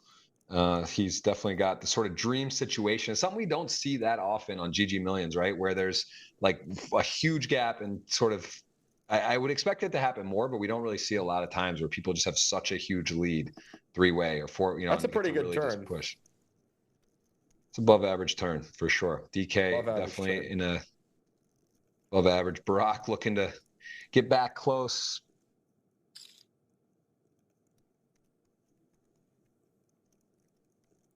Wonder how we proceed here as Barack. Do we just check raise ourselves against a 10 or a 9 possibly, get some protection against some draws that are possible. Obviously, a 10 or a 9 is pretty much drawing dead most of the time.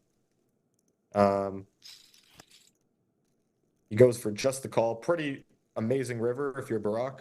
I think it should just go check here, maybe. It feels like it's tough to get paid by worse when Barack also has traps in his range.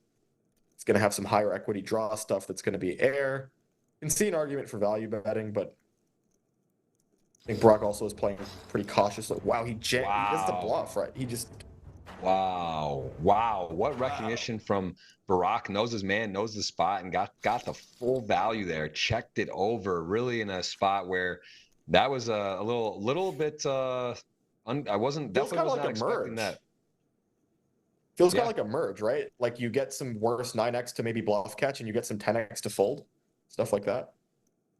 The merge. That's a rare play. That's a word you don't get to hear a lot. That's executed. That might be the definition. You could put that in as a merge for sure. You could put it in. I think that's it. That might be the exact scenario for it. What a hand. And we got a new ball game. Barack looking for his first title. Adamo looking to close in on the record. If he can kind of get back in it, he would be one off Teresian with getting to 9 titles, 8 currently, in DK 2 for 2 when he cashes winning with a crazy, again, you mentioned must have been just super special events because they were huge prize pools averaging over 1.6 over the 2 for the 10K GGMillion. Crazy stuff as his average coming down no matter what with this cash. But hopefully for him, if he can get it, for myself, I put a little bet on him at a great odds today to start, and also for the $100 for the audience if he can win versus the 50. That ticket you guys are in the chat typing and putting in the keyword for. We did announce a $100 giveaway winner already. I got a 50 on mine. Let me see on my Twitter. Let's see where we're at. I think let's see if we get that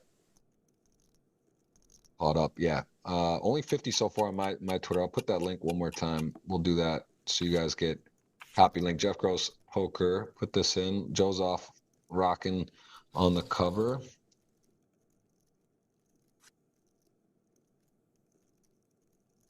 I hope you're eligible to win. If you win, we just double down. We just do it again. So you got a couple giveaways in the future. You got to be guessing your top 3. Would you have guessed this? What would have been your top 3? Ooh, ace 4 suited. Adamo going to stick it in, and there's the call. Ace 7 has the player at risk with the best hand. Ace 7, ace 4. Wow. Ooh. Adamo, what a flop. Oh, hello. I was going to say, that's just that was too pretty against the ace 7. He does have him in bad shape, but he gets the wheel on the turn, locks that hand up.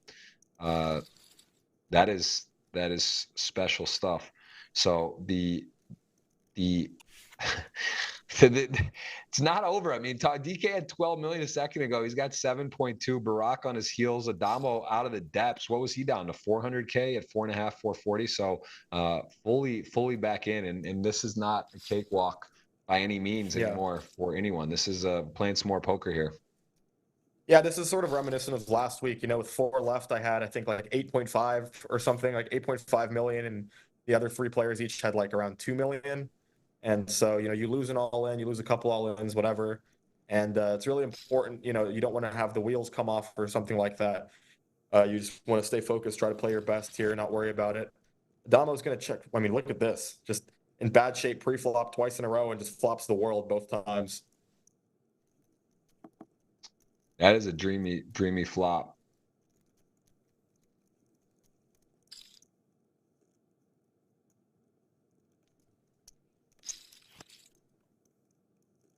Just dead on the turn, and this is also a turn where maybe Alderdievich can fold, maybe not. Depends on size and considerations. If he goes really small, maybe he gets a little sticky. But with the 3 spades out there, he checks it back. Adamo checks it back. Like I said, he always keeps those checks pretty strong too. And he's going to be putting put to the test again here. Goes for about 2/3.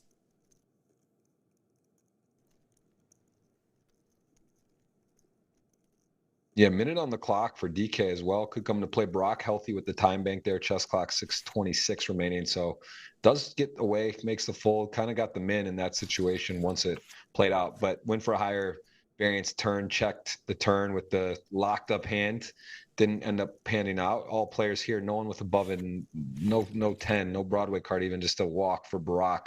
Yeah, Barack out of nowhere. He had a great World Series too. 2 final tables, 10K mystery bounty. I believe he got 4th or 3rd, and then he got. I think that was last year, right? I think that was 2023. Are you sure? I swear I was just looking at him on the Hendon Mob. I thought, because I told you I play with them live. Let's see. Rock Wizbroad. Let's see. Maybe you're right, or maybe it was 2 years in a row, but I maybe I'm tripping. I'm almost sure. Maybe it was another 10K. Is it possible a different 10K at the World Series? No, I think because when he FT'd the 10K mystery, that was 2023. I remember that because I had a friend on the FT that he made, and then he also got he FT'd like a 3K, I think, as well. Oh, so yeah, you're right. I was looking at 2023, and that was when he got 4th and a 3rd, and a 3K and a 3rd. So it was this WSOP. Now he had an 8th in the 10K win, 6 max at the end of the series, but doesn't look like, didn't have a ton of success in the WSOP. He did cash the 25K for 32K early on June, and then some other scores. But yeah, he's firing pretty big, so doesn't look like he had a Grand Slam WSOP, but I'm sure he's doing fine. Playing in here, we see him frequently, and he said I think plays some of the highest stakes cash too, right? He fires a lot of stuff, and he's Barack known to be cash game and boss, in terms of the online cash streets, high stakes. So you said this earlier. I got to understand because so NBoss, I think of Tony Gregg. I think of NBoss closing out tournaments. When you're NBoss cash game, but like there's no ending of the tournament. Are you saying he's just like, is that? Yeah, I've never heard just good. He's like a great he's a boss. But NBoss, I think of that as like closing out a tournament. Like he's the end final, he gets it done. So maybe it's just he's playing high stakes and crushing. Like he's the last one standing. Like no, he's the last guy to play, or just. I think it just means he's a crusher in general. People say NBoss for a lot of things that are not necessarily temporally oriented. You know what I mean? Right. I've just never heard it for a cash game player, but I get it. I mean, it demands respect. He demands respect. Yeah. He's holding down lobbies. He's doing work at the cash game streets, and he is playing a fun style of poker. Definitely plays a lot of games and variations and stakes, and here he is with kings in the big blind. Welcome sight to the Jack 8 suited.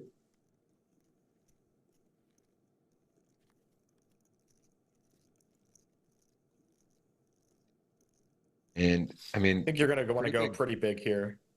He goes actually a bit. He goes 4x, right? It's a bit smaller than I think I would have gone. I think it's just because you're 3-betting such a tight range. Your value range is super narrow. You don't want to get in a huge collision unnecessarily. So I think you definitely want to increase the 3-bet size here. And interesting because obviously he flops middle set, and Jack 8 of diamonds is a hand here that maybe sees a little bit of potential, right? You have the 8, so you have potential 2-pair or trip outs that obviously we can see are not good. You have the backdoor diamonds. Jack 8 of diamonds definitely not getting away to 1 bet. We'll see what the turn brings. A merciful turn That's a card, I would say. Yeah. A nice J-Lo 5 saying NBoss like the final boss of video games, so basically the toughest opponent. I mean, I guess that I could see that. That makes sense. I haven't heard that use of that, but I like that. That makes sense. The NBoss of right. Yeah, it's not necessarily because the end boss of the video game is at the end. It's more just that it's an analogy, right? You say someone's the end boss because they're just like the boss level monster in the video game. Like they're the toughest opponent. So that's a really good way that's where it comes from, video games. Yeah. There you go. All right, we're learning stuff today. We are learning stuff. Wow, Jack now he's bluffing the Jack 8. He finds the check on the turn, does Barack. Really sick stuff. And we might see some fireworks here. Yeah, I mean, what an orchestrated hand. Goes 4x, gets called, just slipped some rope before it got the double. He's slipping rope again. I mean, one thing, it's just hard to make hands, right? He made the trip 4s, checked it over, got a nice double against ace 9. Now here he's got the nuts, right? Effectively ace king 8 9, losing only to aces, which there's voodoo stuff and whatever. He knows he's just walking it. Wow, what a river. That is a disaster river if you're Barack. And obviously without a dime, I mean, without a club, maybe Kalderdjevich is going to shut this down, but it's going to be a pretty sickening spot here because actually if you are Barak and he jams the river, you don't beat value. I think nines. Wow, 10 seconds on the clock as well. Oh my goodness. Snap call. Yeah. Snaps it off, made up the mind, played it like to the tune. And this is DK joining Adamo with, I mean, the complete flip of the script as Barak with 12 mil. I mean, this is quite a, I mean, the fact that DK went from 12 to 2, no one's been knocked out. Adamo had 400K and Barak had like 200. This is a complete turn of events. Yeah, total 180 here. Adamo, I mean, now Barak can just close his eyes and just rip. These guys have the same stack. You have to call off super tight because of the fact also that Barak is so far ahead in chips. Doubling doesn't even help you all that much in terms of your future position in the tournament. So Barak really can just absolutely go to town here. We'll see 5 deuce off do something. Maybe he can just shove everything at this point. Might be slightly too weak to shove. He's at least going to raise. He's not giving him any walks. Yeah. So he goes for a raise, and it's just such a gross situation. If you're DK, you got to be just too. Like, yeah, you got to be just, I don't want to say beside yourself because, you know, you try to keep your cool, try to be professional, but it just feels like, you know, you had the entire world and it all slipped away. It basically feels like yeah, in that exact moment for it to go from where it is that they're not even heads up and like short. You're like battling with Adamo who had four big blinds. You had literally the whole, yeah, it's pretty crazy iteration at the moment, but hey, it's not over yet. Here he goes again. And man, he's really working them down. Yeah, this is just a clear fold. King 8 suited. 5 seconds. 4, 3. It's not really close either. 2, 1. Oh, what? He called. He is behind. King 8 suited, King 10, not close in the call. Needs help. Needs a lightning in a bottle on the river, or we are going to be down to heads up with the Adamo. Oh, lightning in the bottle is there. No. What? I mean, just no. I'm gonna run that because I think that's not remote. All right. So again, I think as a commentator, it's not. We're not trying to criticize the players here or anything like that. I'm just very surprised to see that call. I think it's. I mean, look at this. Chips are hang on. Hey, let me pause for a second. Chips are flying. Ace 3, Ace King all of a sudden flops the wheel draw. Gets a possible chop. Ace King could be just into the lead all of a sudden. Oh my! What the hell is going on? Okay, what the hell is happening here? This guy can do it. Some guys can do it. I told you. My man is doing it. Now, to be fair, he did lose an all-in, but this is crazy. 240, playing for 66K. Adamo, your chip leader start. Will settle for third, 188K. This is a wild, wild deal. And Barak now. What did he write in chat? Can we see that? I couldn't see it. He typed something in chat right after he busted it on. Win something. I mean, I'm gonna. Wild stuff. What a wild time to be alive. I mean, the Matrix. We got, you see it all. You see it all. Man, I'm just not convinced we're not. That was quite a few all-ins. Barak said, I went back on the stream on YouTube and paused it. Barak said, when you run hot, you got to trust it. That's what Barak said in chat. So, I mean, like I told you, man, the guy's an all-in specialist, all right? Maybe King 8 suited becomes a call if you know you're just going to win. Wow. That was a lot. Now, Jeff, we're heads up, right? Me and you, we're heads up. Do the audience's heads up? They're in the chat typing in the... Yeah.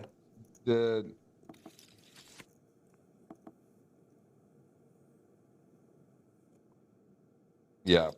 That is crazy.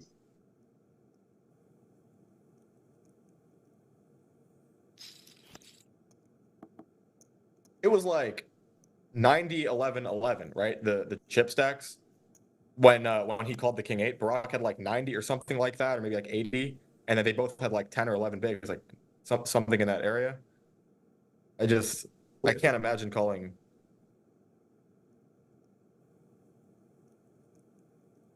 I kind of want to run the sim right now. I'm curious myself because at the same token, I agree. Like, but also King 8 suited. You forget about if it's say that the book says fold, but I think he just believes he's gonna have the best hand there. Obviously, most of the time, right? King 8 suited, it's strong, it's heads up, and here he goes. DK cooking with the 4 ball, gets a call, and we've got a 2-1 lead. Barack in the lead. It's gonna be a 50 or 100 for the audience. So we guys are sweating right now, sweating it out. This is a very very, very, very wild final table. This ended up taking, it ended up being, I thought it was gonna be quick, but it took a while. A lot of time bank players using a lot of clock today too, right? That's maybe a function of why it's gone longer. Because yeah, there's a lot of time bank used. DK with no clock himself. Gonna go and cook on a check raise with 2 overs to the 7. The king's out there though, but he has a flush draw and a clean turn. Barack correctly calls. He's in the lead still. Kind of middle card for him, right? No spade, no open-ended card improves. Queen sort of a random one. Probably feels decent about his hand right now. There's a 9, Jack 8 with pretty much one of the worst runouts, right? Doesn't improve at all. Doesn't get the spade. Has an 8 in there. I guess could have 8-6 would be a check raise possible hand. Let's see if he's gonna fire. Does check it. 8's gonna be happy to check back. Yeah, but you see what we were talking about with the giving up the flush draws and stuff. So he doesn't block. He doesn't bluff with the Jack 8 of spades. So it's just like the recurring theme of the day. That is important. I think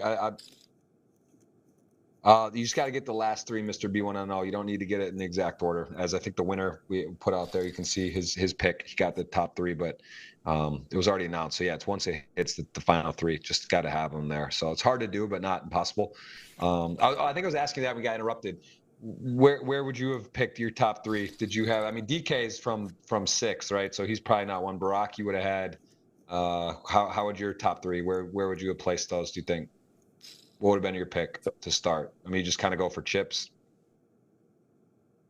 Wait, sorry, what was it? Like what? If you were to pick your top 3 finishers today. Ooh, deuces. Yeah, deuces full. I'm saying, what would have been your podium pick today for the $100 GG ticket giveaway? Who would you have selected? Do you think? I probably Adamo. wouldn't. I think DK, Adamo for sure, Barack for sure, and I don't think I would have picked DK probably. Well, yeah, he was in 6. He's an unlikely. Yeah, it probably would have been Adamo, Barack, and like Pablo Silva or something like that. Even though Pablo's run was short-lived. I'm really quick. I'm just gonna run this spot on the side. It'll take me like 30 seconds. I'm curious myself. I think you're curious, and I think the audience might be curious too. Just him calling off the King 8. I would think like King 10 suited would be the minimum. Even that's probably too wide, right?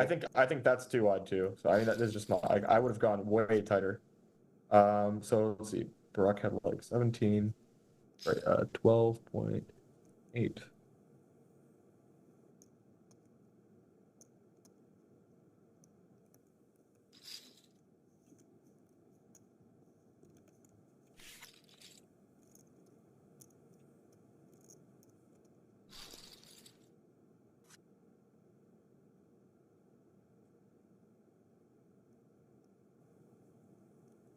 Ace 9, 10 Jack, reasonable hands for heads up. See a limp with Ace 9. This is definitely a strong hand. We've talked about it. You guys know the deal. You know the Queen 7, that is the computer hand heads up, that middling hand. If you get dealt and you're playing heads up poker, you can assume that is, if you got better or worse than that, that's sort of the line, the toe on what to expect. As Jack 10 with a diamond. Gonna go ahead and kick it up.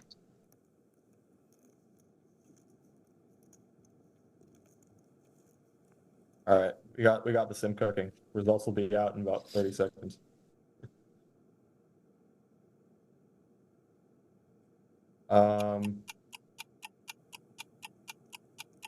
Wait, I want this. Okay, he folds. Okay. I was worried the tournament was just about to end or something, and I was like, we don't have time for me to do this. 8-9 suited. King 4 could hand heads up. Yeah. 8-9 suited going to start limping. So the call-off range that I'm getting here is Ace King off, ace jack suited, and sevens. So he really deviated. Yeah, he went quite a bit wider. I was just, this is just me making sure I'm not crazy and that I because that was, didn't expect that. Carry the action for me 1 sec. Just give me 2 seconds here. Yeah. Yep, no problem.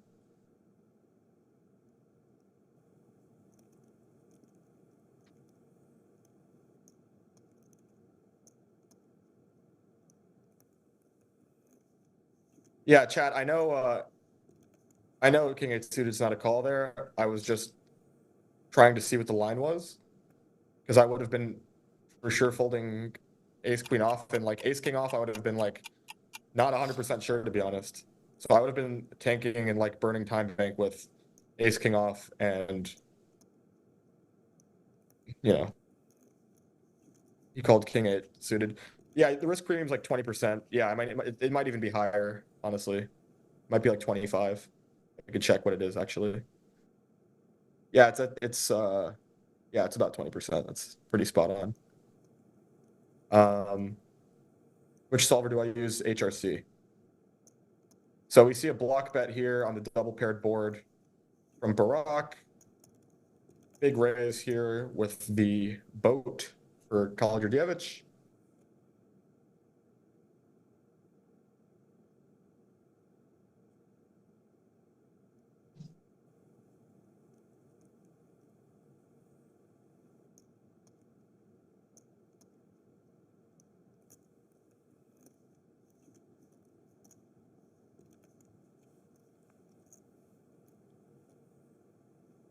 Yeah, actually, Barack also can jam just any two profitably. Like 7 deuce off can jam and stuff. It'll like min raise sometimes too in that spot, but you can like it's pretty much all the same. You can just jam your whole range if you want. Oh wow, still here Barack on the does call it river. off. Yeah, we were just going through. I was responding to some comments in chat here. How much is the loss? How much of a loss is king eight suited in ICM? It loses $3,500. Yeah, 3.6K. Okay, so he ran it too. Okay, yeah.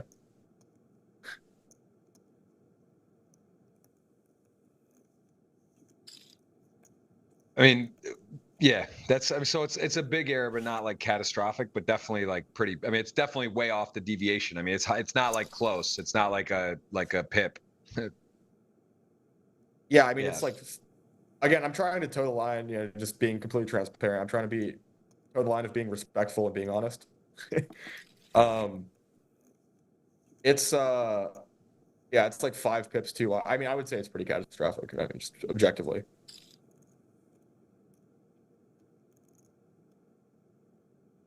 Which is interesting. Do you think it's more do you think DK's more just thinking like exploitively? He's like, all right, well, look, I know he's shoving me two, and I'm like, I'm going to be ahead, and I don't mind that I'm lighting a bit of money in theory on fire because I'm going for the win. Or do you think he just actually maybe is like not like versed in that specific sort of spot?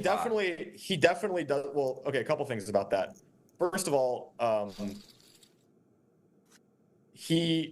Barack has like 10x his stack basically. So like not quite, maybe like 8x his stack. So if you double up, you're still in jail. Adamo's the shortest. You double up, you have 25 bigs. You're still in jail. So the future game of doubling up is like not that amazing. Second of all, even if he did want to go a bit wider for whatever reason, you don't go 5 pips wider. You know what I mean? Like there's a little bit of, okay, like maybe the solver can't account for certain things with future game and stuff like that. You don't go 5 pips wide. Like you can't know that the line is ace king off and call king eight suited. Like here's what I think happened, because he had no time bank. If you saw, he had no time bank. It was like 5, 4, 3, and I think he just had a brain explosion and just like freaked. And I think if he has a full 30, 40, 50 seconds or just like time to think it over, I don't think he makes that call. I think look, we're all human. I've made some punts. I punted in this tournament to bust. Like not a lot of people saw. Like I punted to Barack, making a pre-flop mistake because I was playing a couple tables, and doesn't matter. Like it was sort of a small to medium-ish mistake, but we're all human. We're all going to make mistakes. This one's a pretty big mistake, but I think really the time pressure is a big part of this. You know, I'm not trying to. Yeah.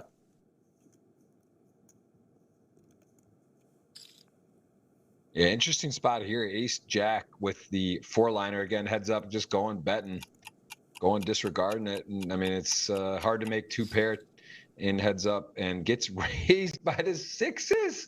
I mean, this is what a hand. This is a pretty crazy spot all around. I mean, I guess he goes for a smallish bet on the turn and gets just popped here. Wow. I mean, say what you will about the man. I mean, he's some spicy stuff going on, you know, over there in Montenegro. Yeah, I guess it just has to go check now. I guess, like, right? Like, I think so. I mean, yeah, it's even the hands like the 2 pairs that call, or you know, something to say what he has that he's it's just crazy. Like I would think so, but I don't know. I think There's Barack is 4.8. considering like donk jamming as a bluff here or something like this. Like, yeah, he ends up checking. It's really hard to like find because you expect a lot of 10x to raise maybe, but not as much 2-pair type stuff. There's no way he jams this, right? Jesus Christ. This guy, yo, Like, this nuts, is bro. a wild This hand, is man. nuts. This guy is absolutely. This I is think he nuts. knows exactly what King 8 suited was, and he's just saying, "Run it." Like I think I got the best hand. I know I'm behind. Even I'm supposed to call, and here he is, just going for it. Barack with 2 minutes on the clock in the tank to call and be champion. His first title it would be if he can click the call button. If not, we're gonna have a pretty even match. What's that? 7.5, 8.3. All of a sudden, it was really. This has been a crazy yo-yo. 12 million down to 2, 12. Now he's at 8. If he doesn't call, I mean, he snapped him off before. He's burning clock here. Doesn't look like he loves this. I mean, wow. DK, that is a few, and that is a tilt. That is not short. That is a lot of things. Now we're like got an even almost match. back to even. Yeah, we're almost back to even. I mean, wow.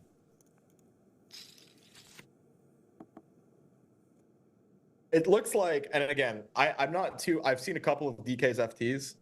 I'm not that like I didn't expect him to necessarily make the King 8 suited call off, but I also didn't expect him to like run it. He ran it with the Jack 9 in that 3-bet pot before, you know, where he didn't have the club. He had the Jack 9 of diamonds, or the Jack 8. Sorry, Jack 8.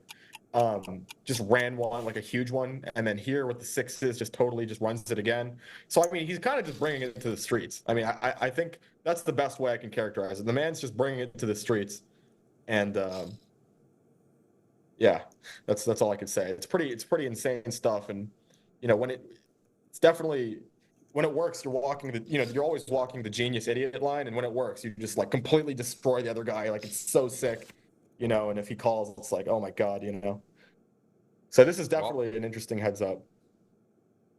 Yeah, it's very interesting. Both players here with the gut shot, ace 8 in the lead, queen 6 suited backdoor flush draw, and the gut shot. And again, we've seen him get creative with less. Let's see if he's going to start attacking. Does check. 8 makes the straight now. Barack, both players a little surprised he didn't bet that board, but yeah, he's got the gut shot and queen high backdoor flush draw now. Ace 8 has the straight. 8-10, the only hand that would beat him. And decal not gonna tight.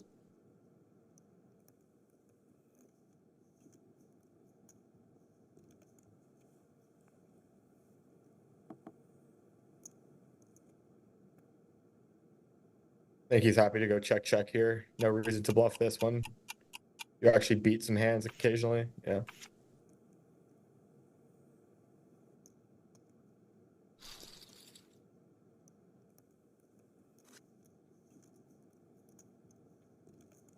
King 4 suited, 4-10 suited. We've seen now. Tell me about heads up. Why we're seeing again at this even a little bit deeper limping. What do you what's your cutoff and where do you start? What sort of stack size do you start limping versus min raising or more? How do you approach your heads up? Yeah, so typically when you're shallower heads up, like 35, 30 big blinds or less, you'll see more and more limping. It sort of starts to get eliminated the deeper you get. Not completely eliminated. There's still, and again, there's different ways to construct strategies heads up. So you can, for example, last week when I was heads up in this tournament, ElkY was playing a lot of limps, like almost limp only when we were 50 bigs effective, and it kind of took me out of preparation a little bit. Just like see only limps at 50 bigs. So, and it's not like it's a bad strategy, or it's not like it's a good strategy. It's just a different strategy. And if you can play and execute your strategy well, it's gonna, you're gonna capture a lot of EV and stuff. And yeah, I think Barak here, I mean, he has a reasonable candidate to go for it with.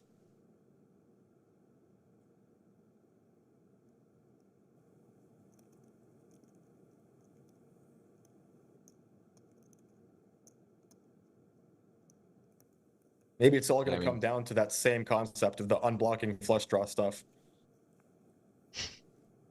It all comes back to this. So you can see like Barak would want to give up spades here himself. So when he does check back the 10-4 of diamonds, he's going to be a little bit disgusted to lose to king high. Well, I'll tell you what, that is officially back in the chip lead. DK covering now, very even. Jack, king, ace 10, big hands for the matchup here. And it is now a anyone match. I mean, this is literally wide open. Coming to the wire, audience, $50 ticket. That's what you're typing in. GGPoker space Jozoff space your GGPoker username. Going to announce that. Going to drop that in and let you know who won. And we are literally coming down to the wire here. And this has been getting almost a 3-hour show already here. So this has gone the distance. Been quite the roller coaster. Ben, a little more technical. I thought for a minute it was going to go fast, right? We got down to three-handed certainly like panned out kind of wildly. That it went from the chip leader to the short stack to heads up, and now the big stack now is tightened up again. So we've really kind of got the full max value on play today, and a lot of hands, a lot of interesting stuff to talk about and view. The king jack going to be betting big here. Barak ace 10 heads up. I mean, a lot of money in the middle. Start getting hero-y. He was in fact in bad shape. Does release his hands. Can see their player profiles spread out on the side of your screens, and Barak pretty consistent there, rated number 15 in the overall as of late, and you can see the time played, a lot of entries. 2022 also top 50. And DK, although does have less appearances. Barak goes for 2/3 here, ace king, just a value bet, pretty standard. And yeah, Barak is doing a good bit of, I guess he's 35 now, 30-ish, 35 effective. So yeah, you'll see a decent bit of limping now. King 2 off is a pretty natural 3-bet candidate. Decent lead, 9.5 to 6 million. DK trying to go for that 3-for-3 cash win record again. big long odds on the client today in 6th place, coming in with almost 11-1, and our wager, our bet is going to be, so basically I'm either going to lose 100 or you lose 100 wagering, right? And I'm either going to hit a 10 almost 11-1 on my 30, I believe, and you will have hit. Barak was less, right? Because he was in third. I forget what I bet on Barak. He might have been like 5.5 or something, 6.2, I think it was, around 6-1. Wait, Jeff, did you actually bet on DK in the client, like in the actual final table betting? Yeah, I did. Yes. Okay, nice. So he's got the Jeff Gross lucky money behind him too. So that's a big part of this. Well, I'll tell you what I did on that. So I told you I bet Silva or Pablo was my one of 3 people made the final table. He got 7th. That was a little disappointing because he definitely had a little upside. I had a little action on that. And then I had on the client, I bet 4 people. I bet Barak, I bet DK, I bet Vogelsang, and I bet Pablo, or I think Pablo. So I bet those 4. So I'm rooting in this case, DK all around, right? Because I picked up my team for us, the 100 for the audience, and then I'd get a better return. I think I risked like 500, so I'm gonna win like 1,600 if DK wins, and if Barak wins, I'll get like almost 1,000. So like, I'll probably made like 5 or 1,000. So I mean, it's a good spot. I basically was fading Adamo, and I love Adamo's game. It's just because his price is so 3.8 doesn't seem that attractive, and it's also hard to be chip leader and win. So I just faded that and basically bet like 4 of the other top stacks. And then DK, I know he's got ability, so I just thought, 11-1. Man's all 100% winning when he's cash. So how could you not bet him a little something? See what happens. He is in the lead. He's found his way to the lead. I think he's rebounded nicely from going to 12 to 2 million.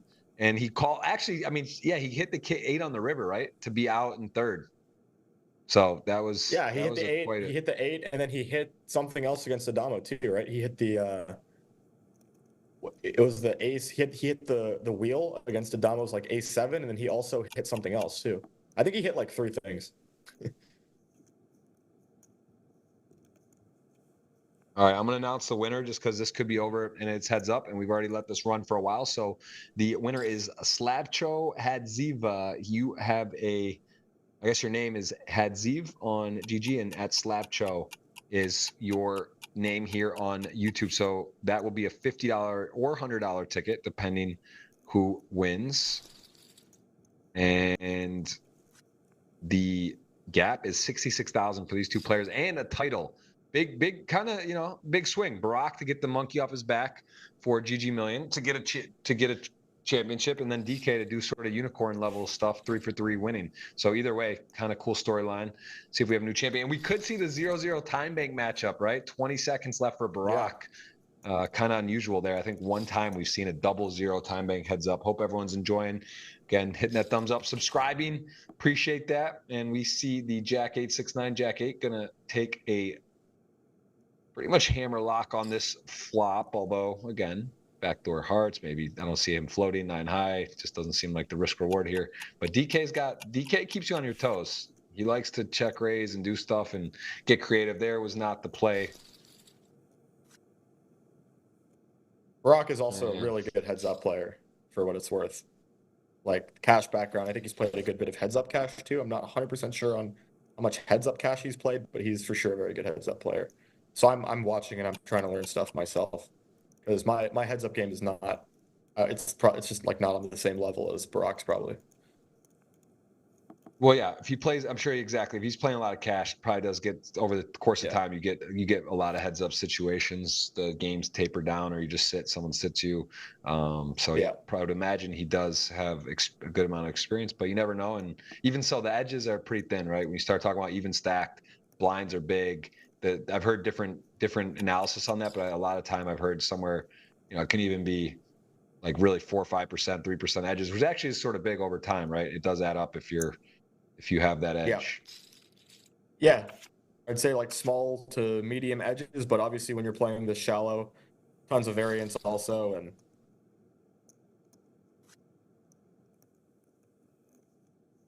yeah, I mean, we're hitting close to the 3-hour mark here, and that is very rare. I think we've had I've done a lot of shows, a handful of 3 hours. Hope you're enjoying. If you are, let us know, and also let us know where you're watching from. We appreciate it, and we will be back next week. We'll have the pregame for you as well, special guest, and almost can just without even, I can just say, going to be big names, going to be big prizes, and we're going to have a great guest. So that will be a lot of fun. And Jozoff, again, 5-time guest. Appreciate the time. Give him a follow on the socials, and he is battling, and we have him on the list as a fill in, because there are, as well, for like last minute, sometimes we have guests that play and they can't make it, and that's obviously the hope, right? When you come in and that you're going to be busy on a Tuesday, hopefully playing, but commentary is fun, and sure, again, I would imagine it helps a lot. I really do. I would imagine being in, because again, it's fast forward, but even just the tempo, certain things, you get a feel for players, you get to know them more, you get to think about it, and it is it's nice for you. There's really, if you're playing it every week almost, or as much as you can when you can, not much better to do than watch your opponents, right? It's a small field. You're going to see these guys a lot. You're going to battle with them a bunch.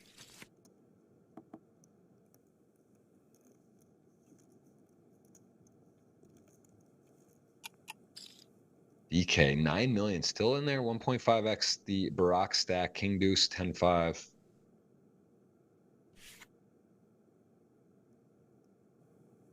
Is shout out to South Korea. People watching in South Korea out there. And our team does a great job with the GGMillions. They're there at 6:42 in the morning in South Korea. That is That is a tough. I did actually, when I was over there last year about this time, I went for September. I was in Tokyo and South Korea. And now I did the shows. I was like, like they were very generous. Like, you want to take a couple weeks off? So I was like, nah, it's fine. I'll do it, whatever. But bang, that comes quick. Being up from basically all night, setting the alarm, wake up and do it. It is not the most conducive time zone for Asia for the GG Millions, but we do appreciate everyone tuning in and watching. And of course, the team, the graphics, all the mystery hands, always fun, and giving away the tickets, the giveaways. And I know we have big plans for the GG Million coming up. I'm going to keep adding the pregame show. I hope you all enjoy that and see a lot of familiar faces joining in. And just so you know, that is about a half hour early each week. You can tune in and get the pregame show. That is going to be a staple here as we are going to break down a winner today. Barack, can he get his first title? What do you think, man? 9.5 to 6 million. It is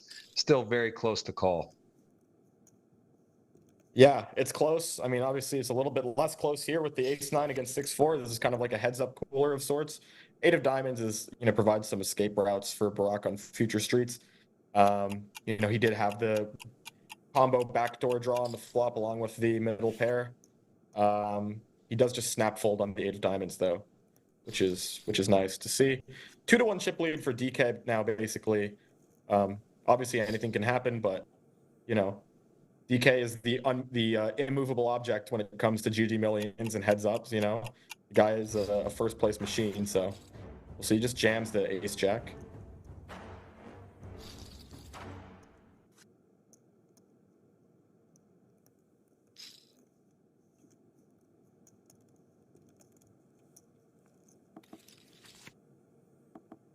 Yeah, and you see like some comments here, Jeff. This guy, Nasty Naz says, really liking the hand and sim analysis live.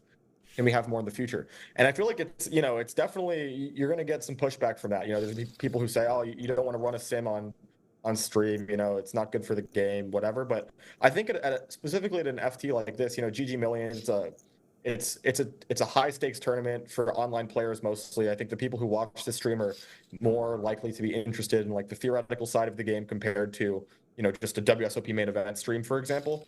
So what are your thoughts on that, Jeff? Like breaking down the hands, checking. Well, first of all, a lot of guests aren't going to be able to provide it. I think. I mean, we do have a high level guest that definitely that play these and you could, but I think it's fun and to look at in a spot like that, like a call off or once in a while. Obviously, you start talking about the WSOP and that whole thing, and that's it's a different arena for sure. Different sort of different breakdown, and of course, I think that there is a threat with RTA, real time assistance, and in general, what's going on in the world of poker. Sure. At the same time, the game's in healthy condition, it's growing, it's expanding live and online. But I think it's interesting. I mean, I don't see it's not you're not playing, you're not in the tournament to use it, access it, and run something that I think is people are very curious about. I think it's great, to look at and talk about. I think it's totally fun, and we see some people already verify it or confirm it. I mean, that's I think cool. Obviously, we won't know if someone in the audience is like able to backs into the very strong flush here. It's interesting in the audience too to talk about it, look at it, and learn how to do that and how that's important. And here it goes, Queen 10 suited, gonna shove, and I mean the Jack Deuce goes for over pot. He could taste it if he calls and is a right, he would be winning, but he's going to fold the Jack. Too much going on there.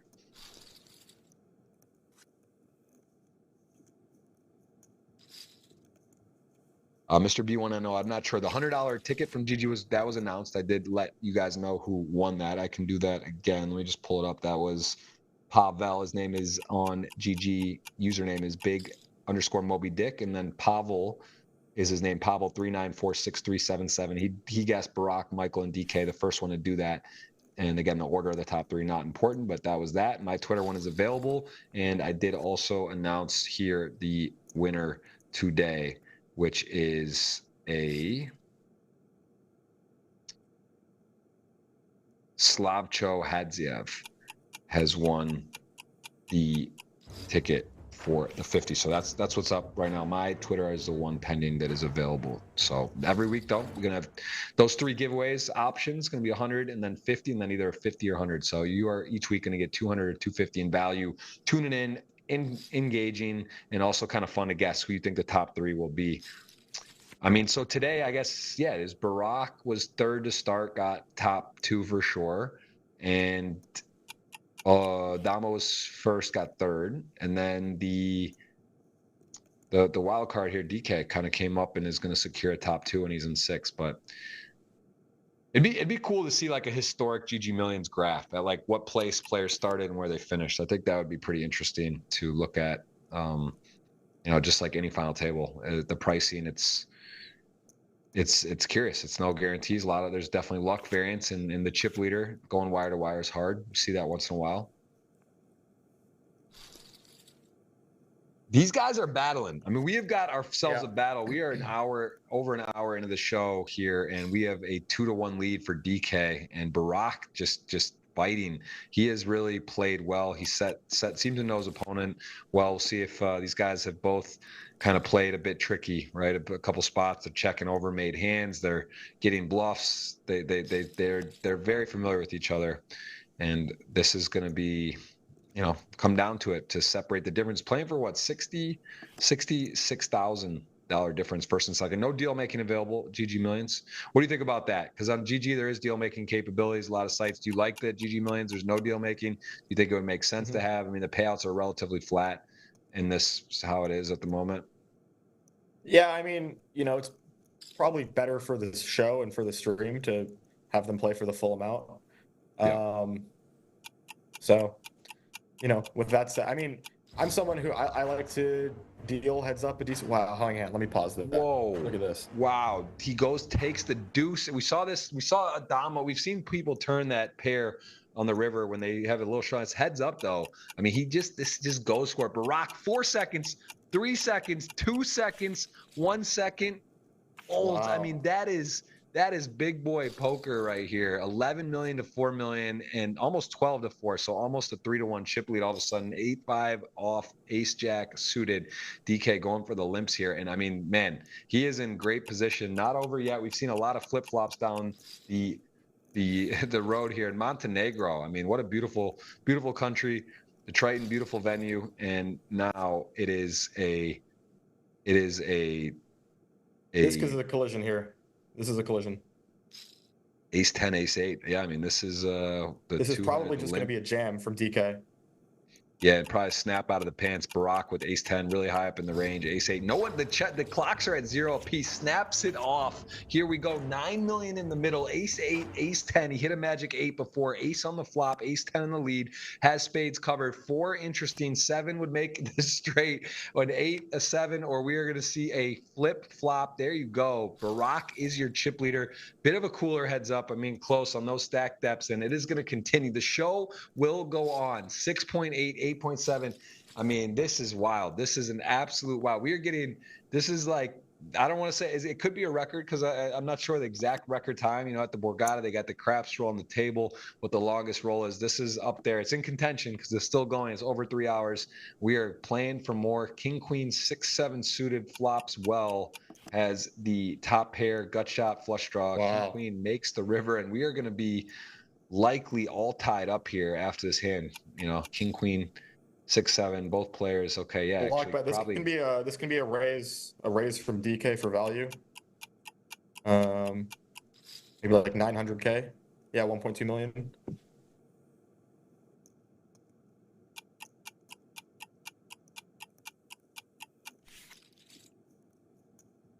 Rock does fold, and I mean, literally, is this 7, 7, 8 million? I mean, you can't much. You really, the audience can't get a better sweat.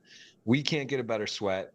For the odds as well, one of us is going to lose 100 units. One of us is going to win either. I mean, I had 10, 11 to 1 on 30s. So yeah, what's this? Whatever. It's a sweat. We're sweating everywhere. The audience is engaged, and it's a $50 or $100 ticket, which we already announced will go to Slavcho. That is Slavcho, which is named Hadziv on. Or I'm sorry, his name on YouTube is Slavcho Hadziv. His name on GG is 13 Phoenix. So you will have a ticket when you. I don't want to say wake up. You'll have a $50 or $100 ticket soon from GG. Do you play any cash games on GG ever? Are you strictly tournaments? Do you ever mess around any of this stuff there? I mess around occasionally. I don't really play. I'm not like a cash game reg on GG. The other night I was bored. I was watching South Park and playing 510 PLO. You know? Nice. Yeah. That's funny. I Get actually in the did. mix. I haven't played cash online forever, but I also just like I'm here in Brazil, and I did play exactly some 5-10 PLO, and I was putting the straddle on, donking it up a Yeah. bit, just having some fun and not playing A plus. But yeah, Yeah, it I mean, I seemed like a definitely was fine game. not playing A plus. I was eating like buffalo chicken wings, watching South Park, and messing around the PLO. So that's my idea of a relaxing, good time, good evening. Yeah. All right, so here we go. DK has a really good hand to bluff with here. Queen of Diamonds 4, and a bit of a slow down river here. With the Queen of Diamonds and with running into a little bit of showdown value, probably just check now. Don't think you bluff this one. He does bluff anyway. He's gonna get snapped here, I would imagine. Yeah. Yeah. Wow. Big swing there. So again, let's just, since it's the theme for today, but you're saying the Queen of Diamonds, but isn't it better if you have it? Because you're saying the reverse, right? Is Yeah, it better to have to? you want your opponent to be floating you with like Queen Jack of Diamonds or something on the turn. So that portion of his range, like Queen X of Diamonds, is going to represent a lot of folds by the river. So you're targeting his folds, right? So you don't want to Yeah. bluff with the Queen of Diamonds in your hand because you want him to have that so he can fold, right? So that's sort of the main thing there. I mean, as you see, like when you have the Queen of Diamonds, Brock's more likely to have a call, something like Ace 3, without a diamond. So it's set here for DK and Barack just with the 3, not much else. He probably just folds here. 4 of hearts, not particularly great. You block some bluffs and stuff. But he does call, and then I don't hate it. He actually has a really compelling hand to check jam here.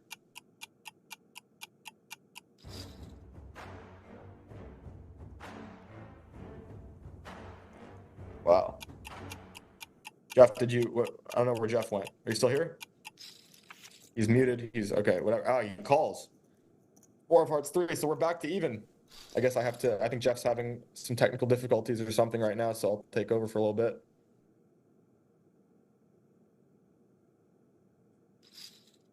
I also there we go, back there.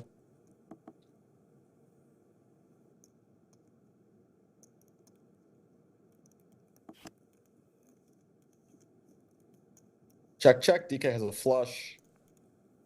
Bad combo for Barack here. Ace of hearts, 9 of clubs. Probably just a bet from DK and a fold, I would guess. This is a neck and neck heads up.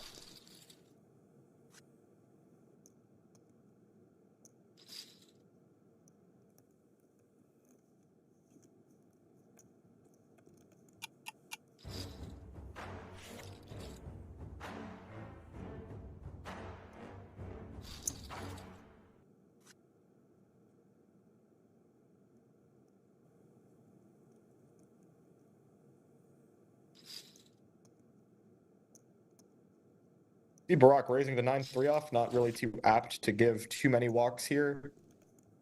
I think if I had 9-3 off and I'm playing a combination of limps and raises, I would limp 9-3 off. I don't think it's quite strong enough to raise, but I will defer to Barack for heads up considerations. In general, he kind of has a 0 equity hand here with a lot of natural bluffs available. As water gets thrown on him, does go for the barrel here, and 10-6, pretty reasonable combo to fold. I mean, the 10's not great.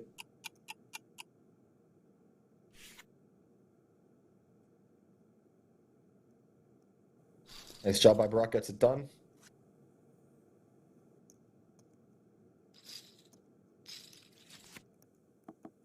Sorry, You're back? computer just kind of clicked off for a sec. Yeah, that was No, bizarre. you're good. You didn't miss. You missed a hero call, I think. We were back to even for a little bit. DK not bluffed. He jammed like 1.5x pot on the river with the set, and Barack heroed him with like bottom pair or 4th pair or something.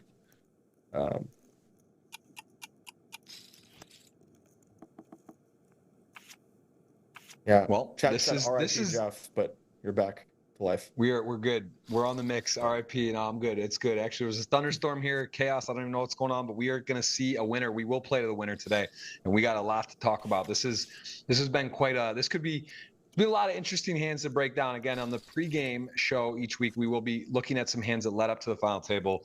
I think that would be cool too, maybe to mix in a post game at some point, right? We've talked about that a little bit, where maybe look at a few interesting hands. This is obviously on a 3-hour and 15-minute plus show. Less inclined to do to break down and do more, but there's definitely a lot to talk about. There were some super cool hands today, as always. I would love to get into the mind of DK after this FT, regardless of what happens in this heads up. He's played so many unorthodox hands, just really went for it in some crazy spots, and would be an interesting one to get into his head. Another interesting hand here, ace-3 for Barack, and the open-ended straight draw for DK. Barack goes for a smaller size. This is a value bet. See if DK continues here with a call or a raise. Both seem to be on the table. Goes for a call, and then wow, kind of a boring river because Barack improves. He'll just go for a value bet most of the time here, I think. And he's just going to jam and get the snap fold. Little meta too. I mean, a it's few times he's made trips and he's checked it over. I think that he might even think that like level a little bit, like that I've been doing that. Maybe I wouldn't do it this way. So he did, and of course with the exact hand, it would have been better the other way, but not can't get it right all the time. And thought he's played very well, made really good decisions. And now again, this has been a really crazy, if you were to break it down, this is basically the way it could be the longest match ever. You have a huge lead 3-handed, goes the other way, and then heads up, and it's fluctuated like 3 or 4 times here. This might be the record. We may be in record territory. It's just been kind of that type of day. Yeah, I mean, the show's gone long. It's been a long stream here, but I can say that I don't think either of us are bored. I don't think the audience is bored. This has been a crazy FT. Lots of interesting hands, lots of crazy action. Anyway, it was a limp from DK preflop and ISO from Barack with the 8-4 off. He checks on the 7-5-4 with bottom pair and the gut shot. DK kind of has just the no equity, wants to take a down type hand. We'll see if he continues barreling here. Has the 10 of hearts, somewhat an important card in his hand. Does go for the bluff, and Barack probably can't fold with the additional equity to the 8, I'm guessing. Has to at least call turn, I think. And on the queen, not the worst river. We'll see if DK just rips this one too. I mean, he's not been the type to give up many river spots thus far. Yeah, that's not in his arsenal, I don't think. Let's see. He is going to do it though. Here. And the 4-8, honestly, that queen river, right? Not the best bluff card in the boat with the trying to take off a pair there. And I think Barack might have found the call. Huge lead. This is the biggest we've seen now. Barack 13-2. See if he can actually close one out, get his first title, get the 66K extra, get the audience who we announced the winner. That'd be a 15 out of 100 ticket, and we will see if he is got it to finish off here as DK, though, going to pair that jack. And in heads up, we know how valuable that is to make a pair. He is going to just go ahead and start raising the jack. Yeah, he's super shallow now. I think big blind is 200K, so just over 10 bigs. He has like 11 or 12 to start the hand. He's just happy to check raise his jack X and just go with it, I guess, here. Open jam seems likely with ace-6 off heads up. And then king 3 off has to fold.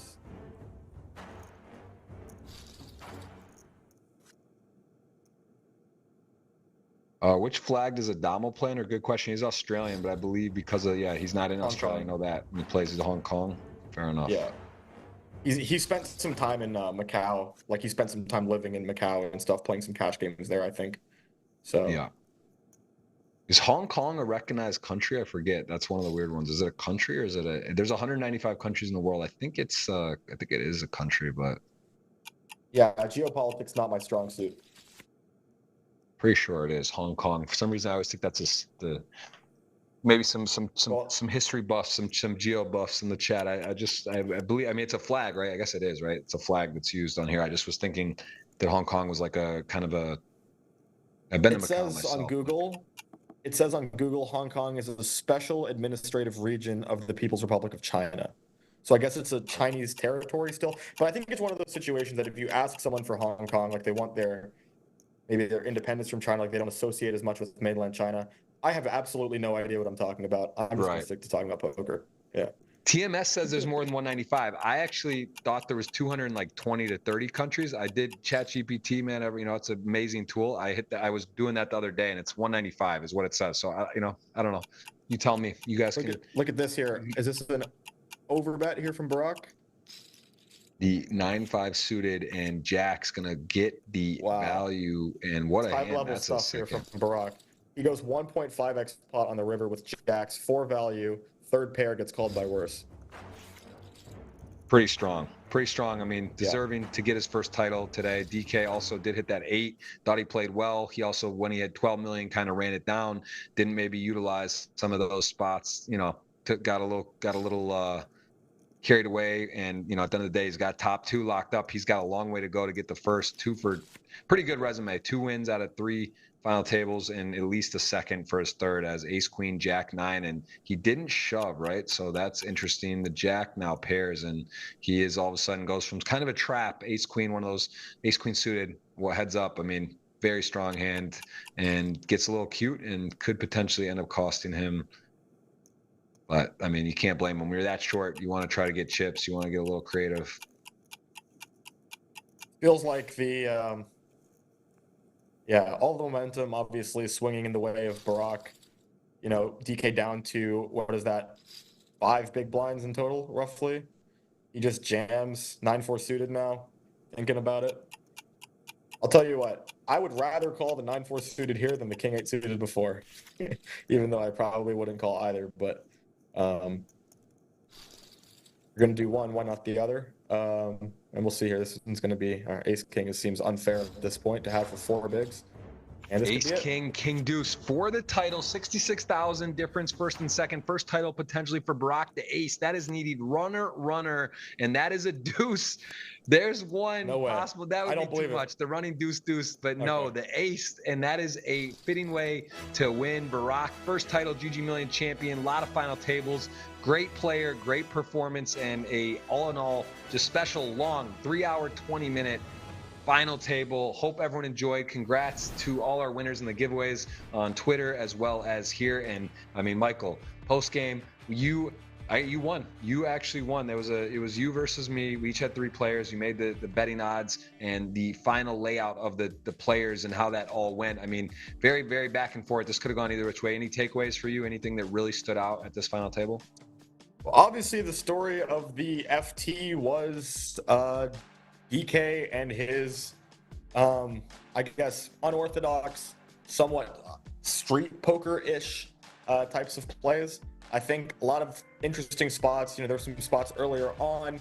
Rodrigo Celion had a couple spots out of the big blind with the early position open and middle position call. There's some interesting spots there to look at. Definitely a lot of spots to look at from this FT overall, but the DK, running those like a couple monster bluffs without really blockers. Jack 8 Jack 8 suited in that 3-bet pot when he didn't have the club. I believe he had Jack 8 of diamonds, runs it into the set of kings, and then eventually pocket 6s heads up on the 4 straight board where the board paired on the river gets Barack off ace jack, but ultimately Barack finds a way to come back, climb to victory, and get his first GGMillions title, which is probably long overdue.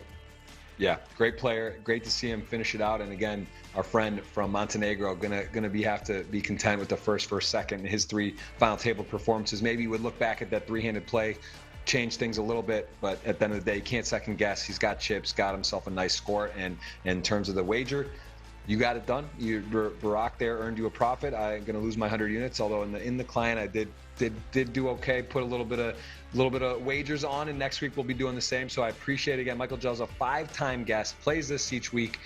Root for him, cheer for him, look at him on Twitter and all the socials. You guys can take a look at his stuff and follow along with his poker journey. Plays some of the highest stakes live and online. And for everyone and GG, man, we appreciate you. Thank you for tuning in. Pregame show next week. Come a little bit earlier, about 30 minutes before. We'll be here, same time, same place, and a big guest, big names, big prizes. We'll see you next Tuesday.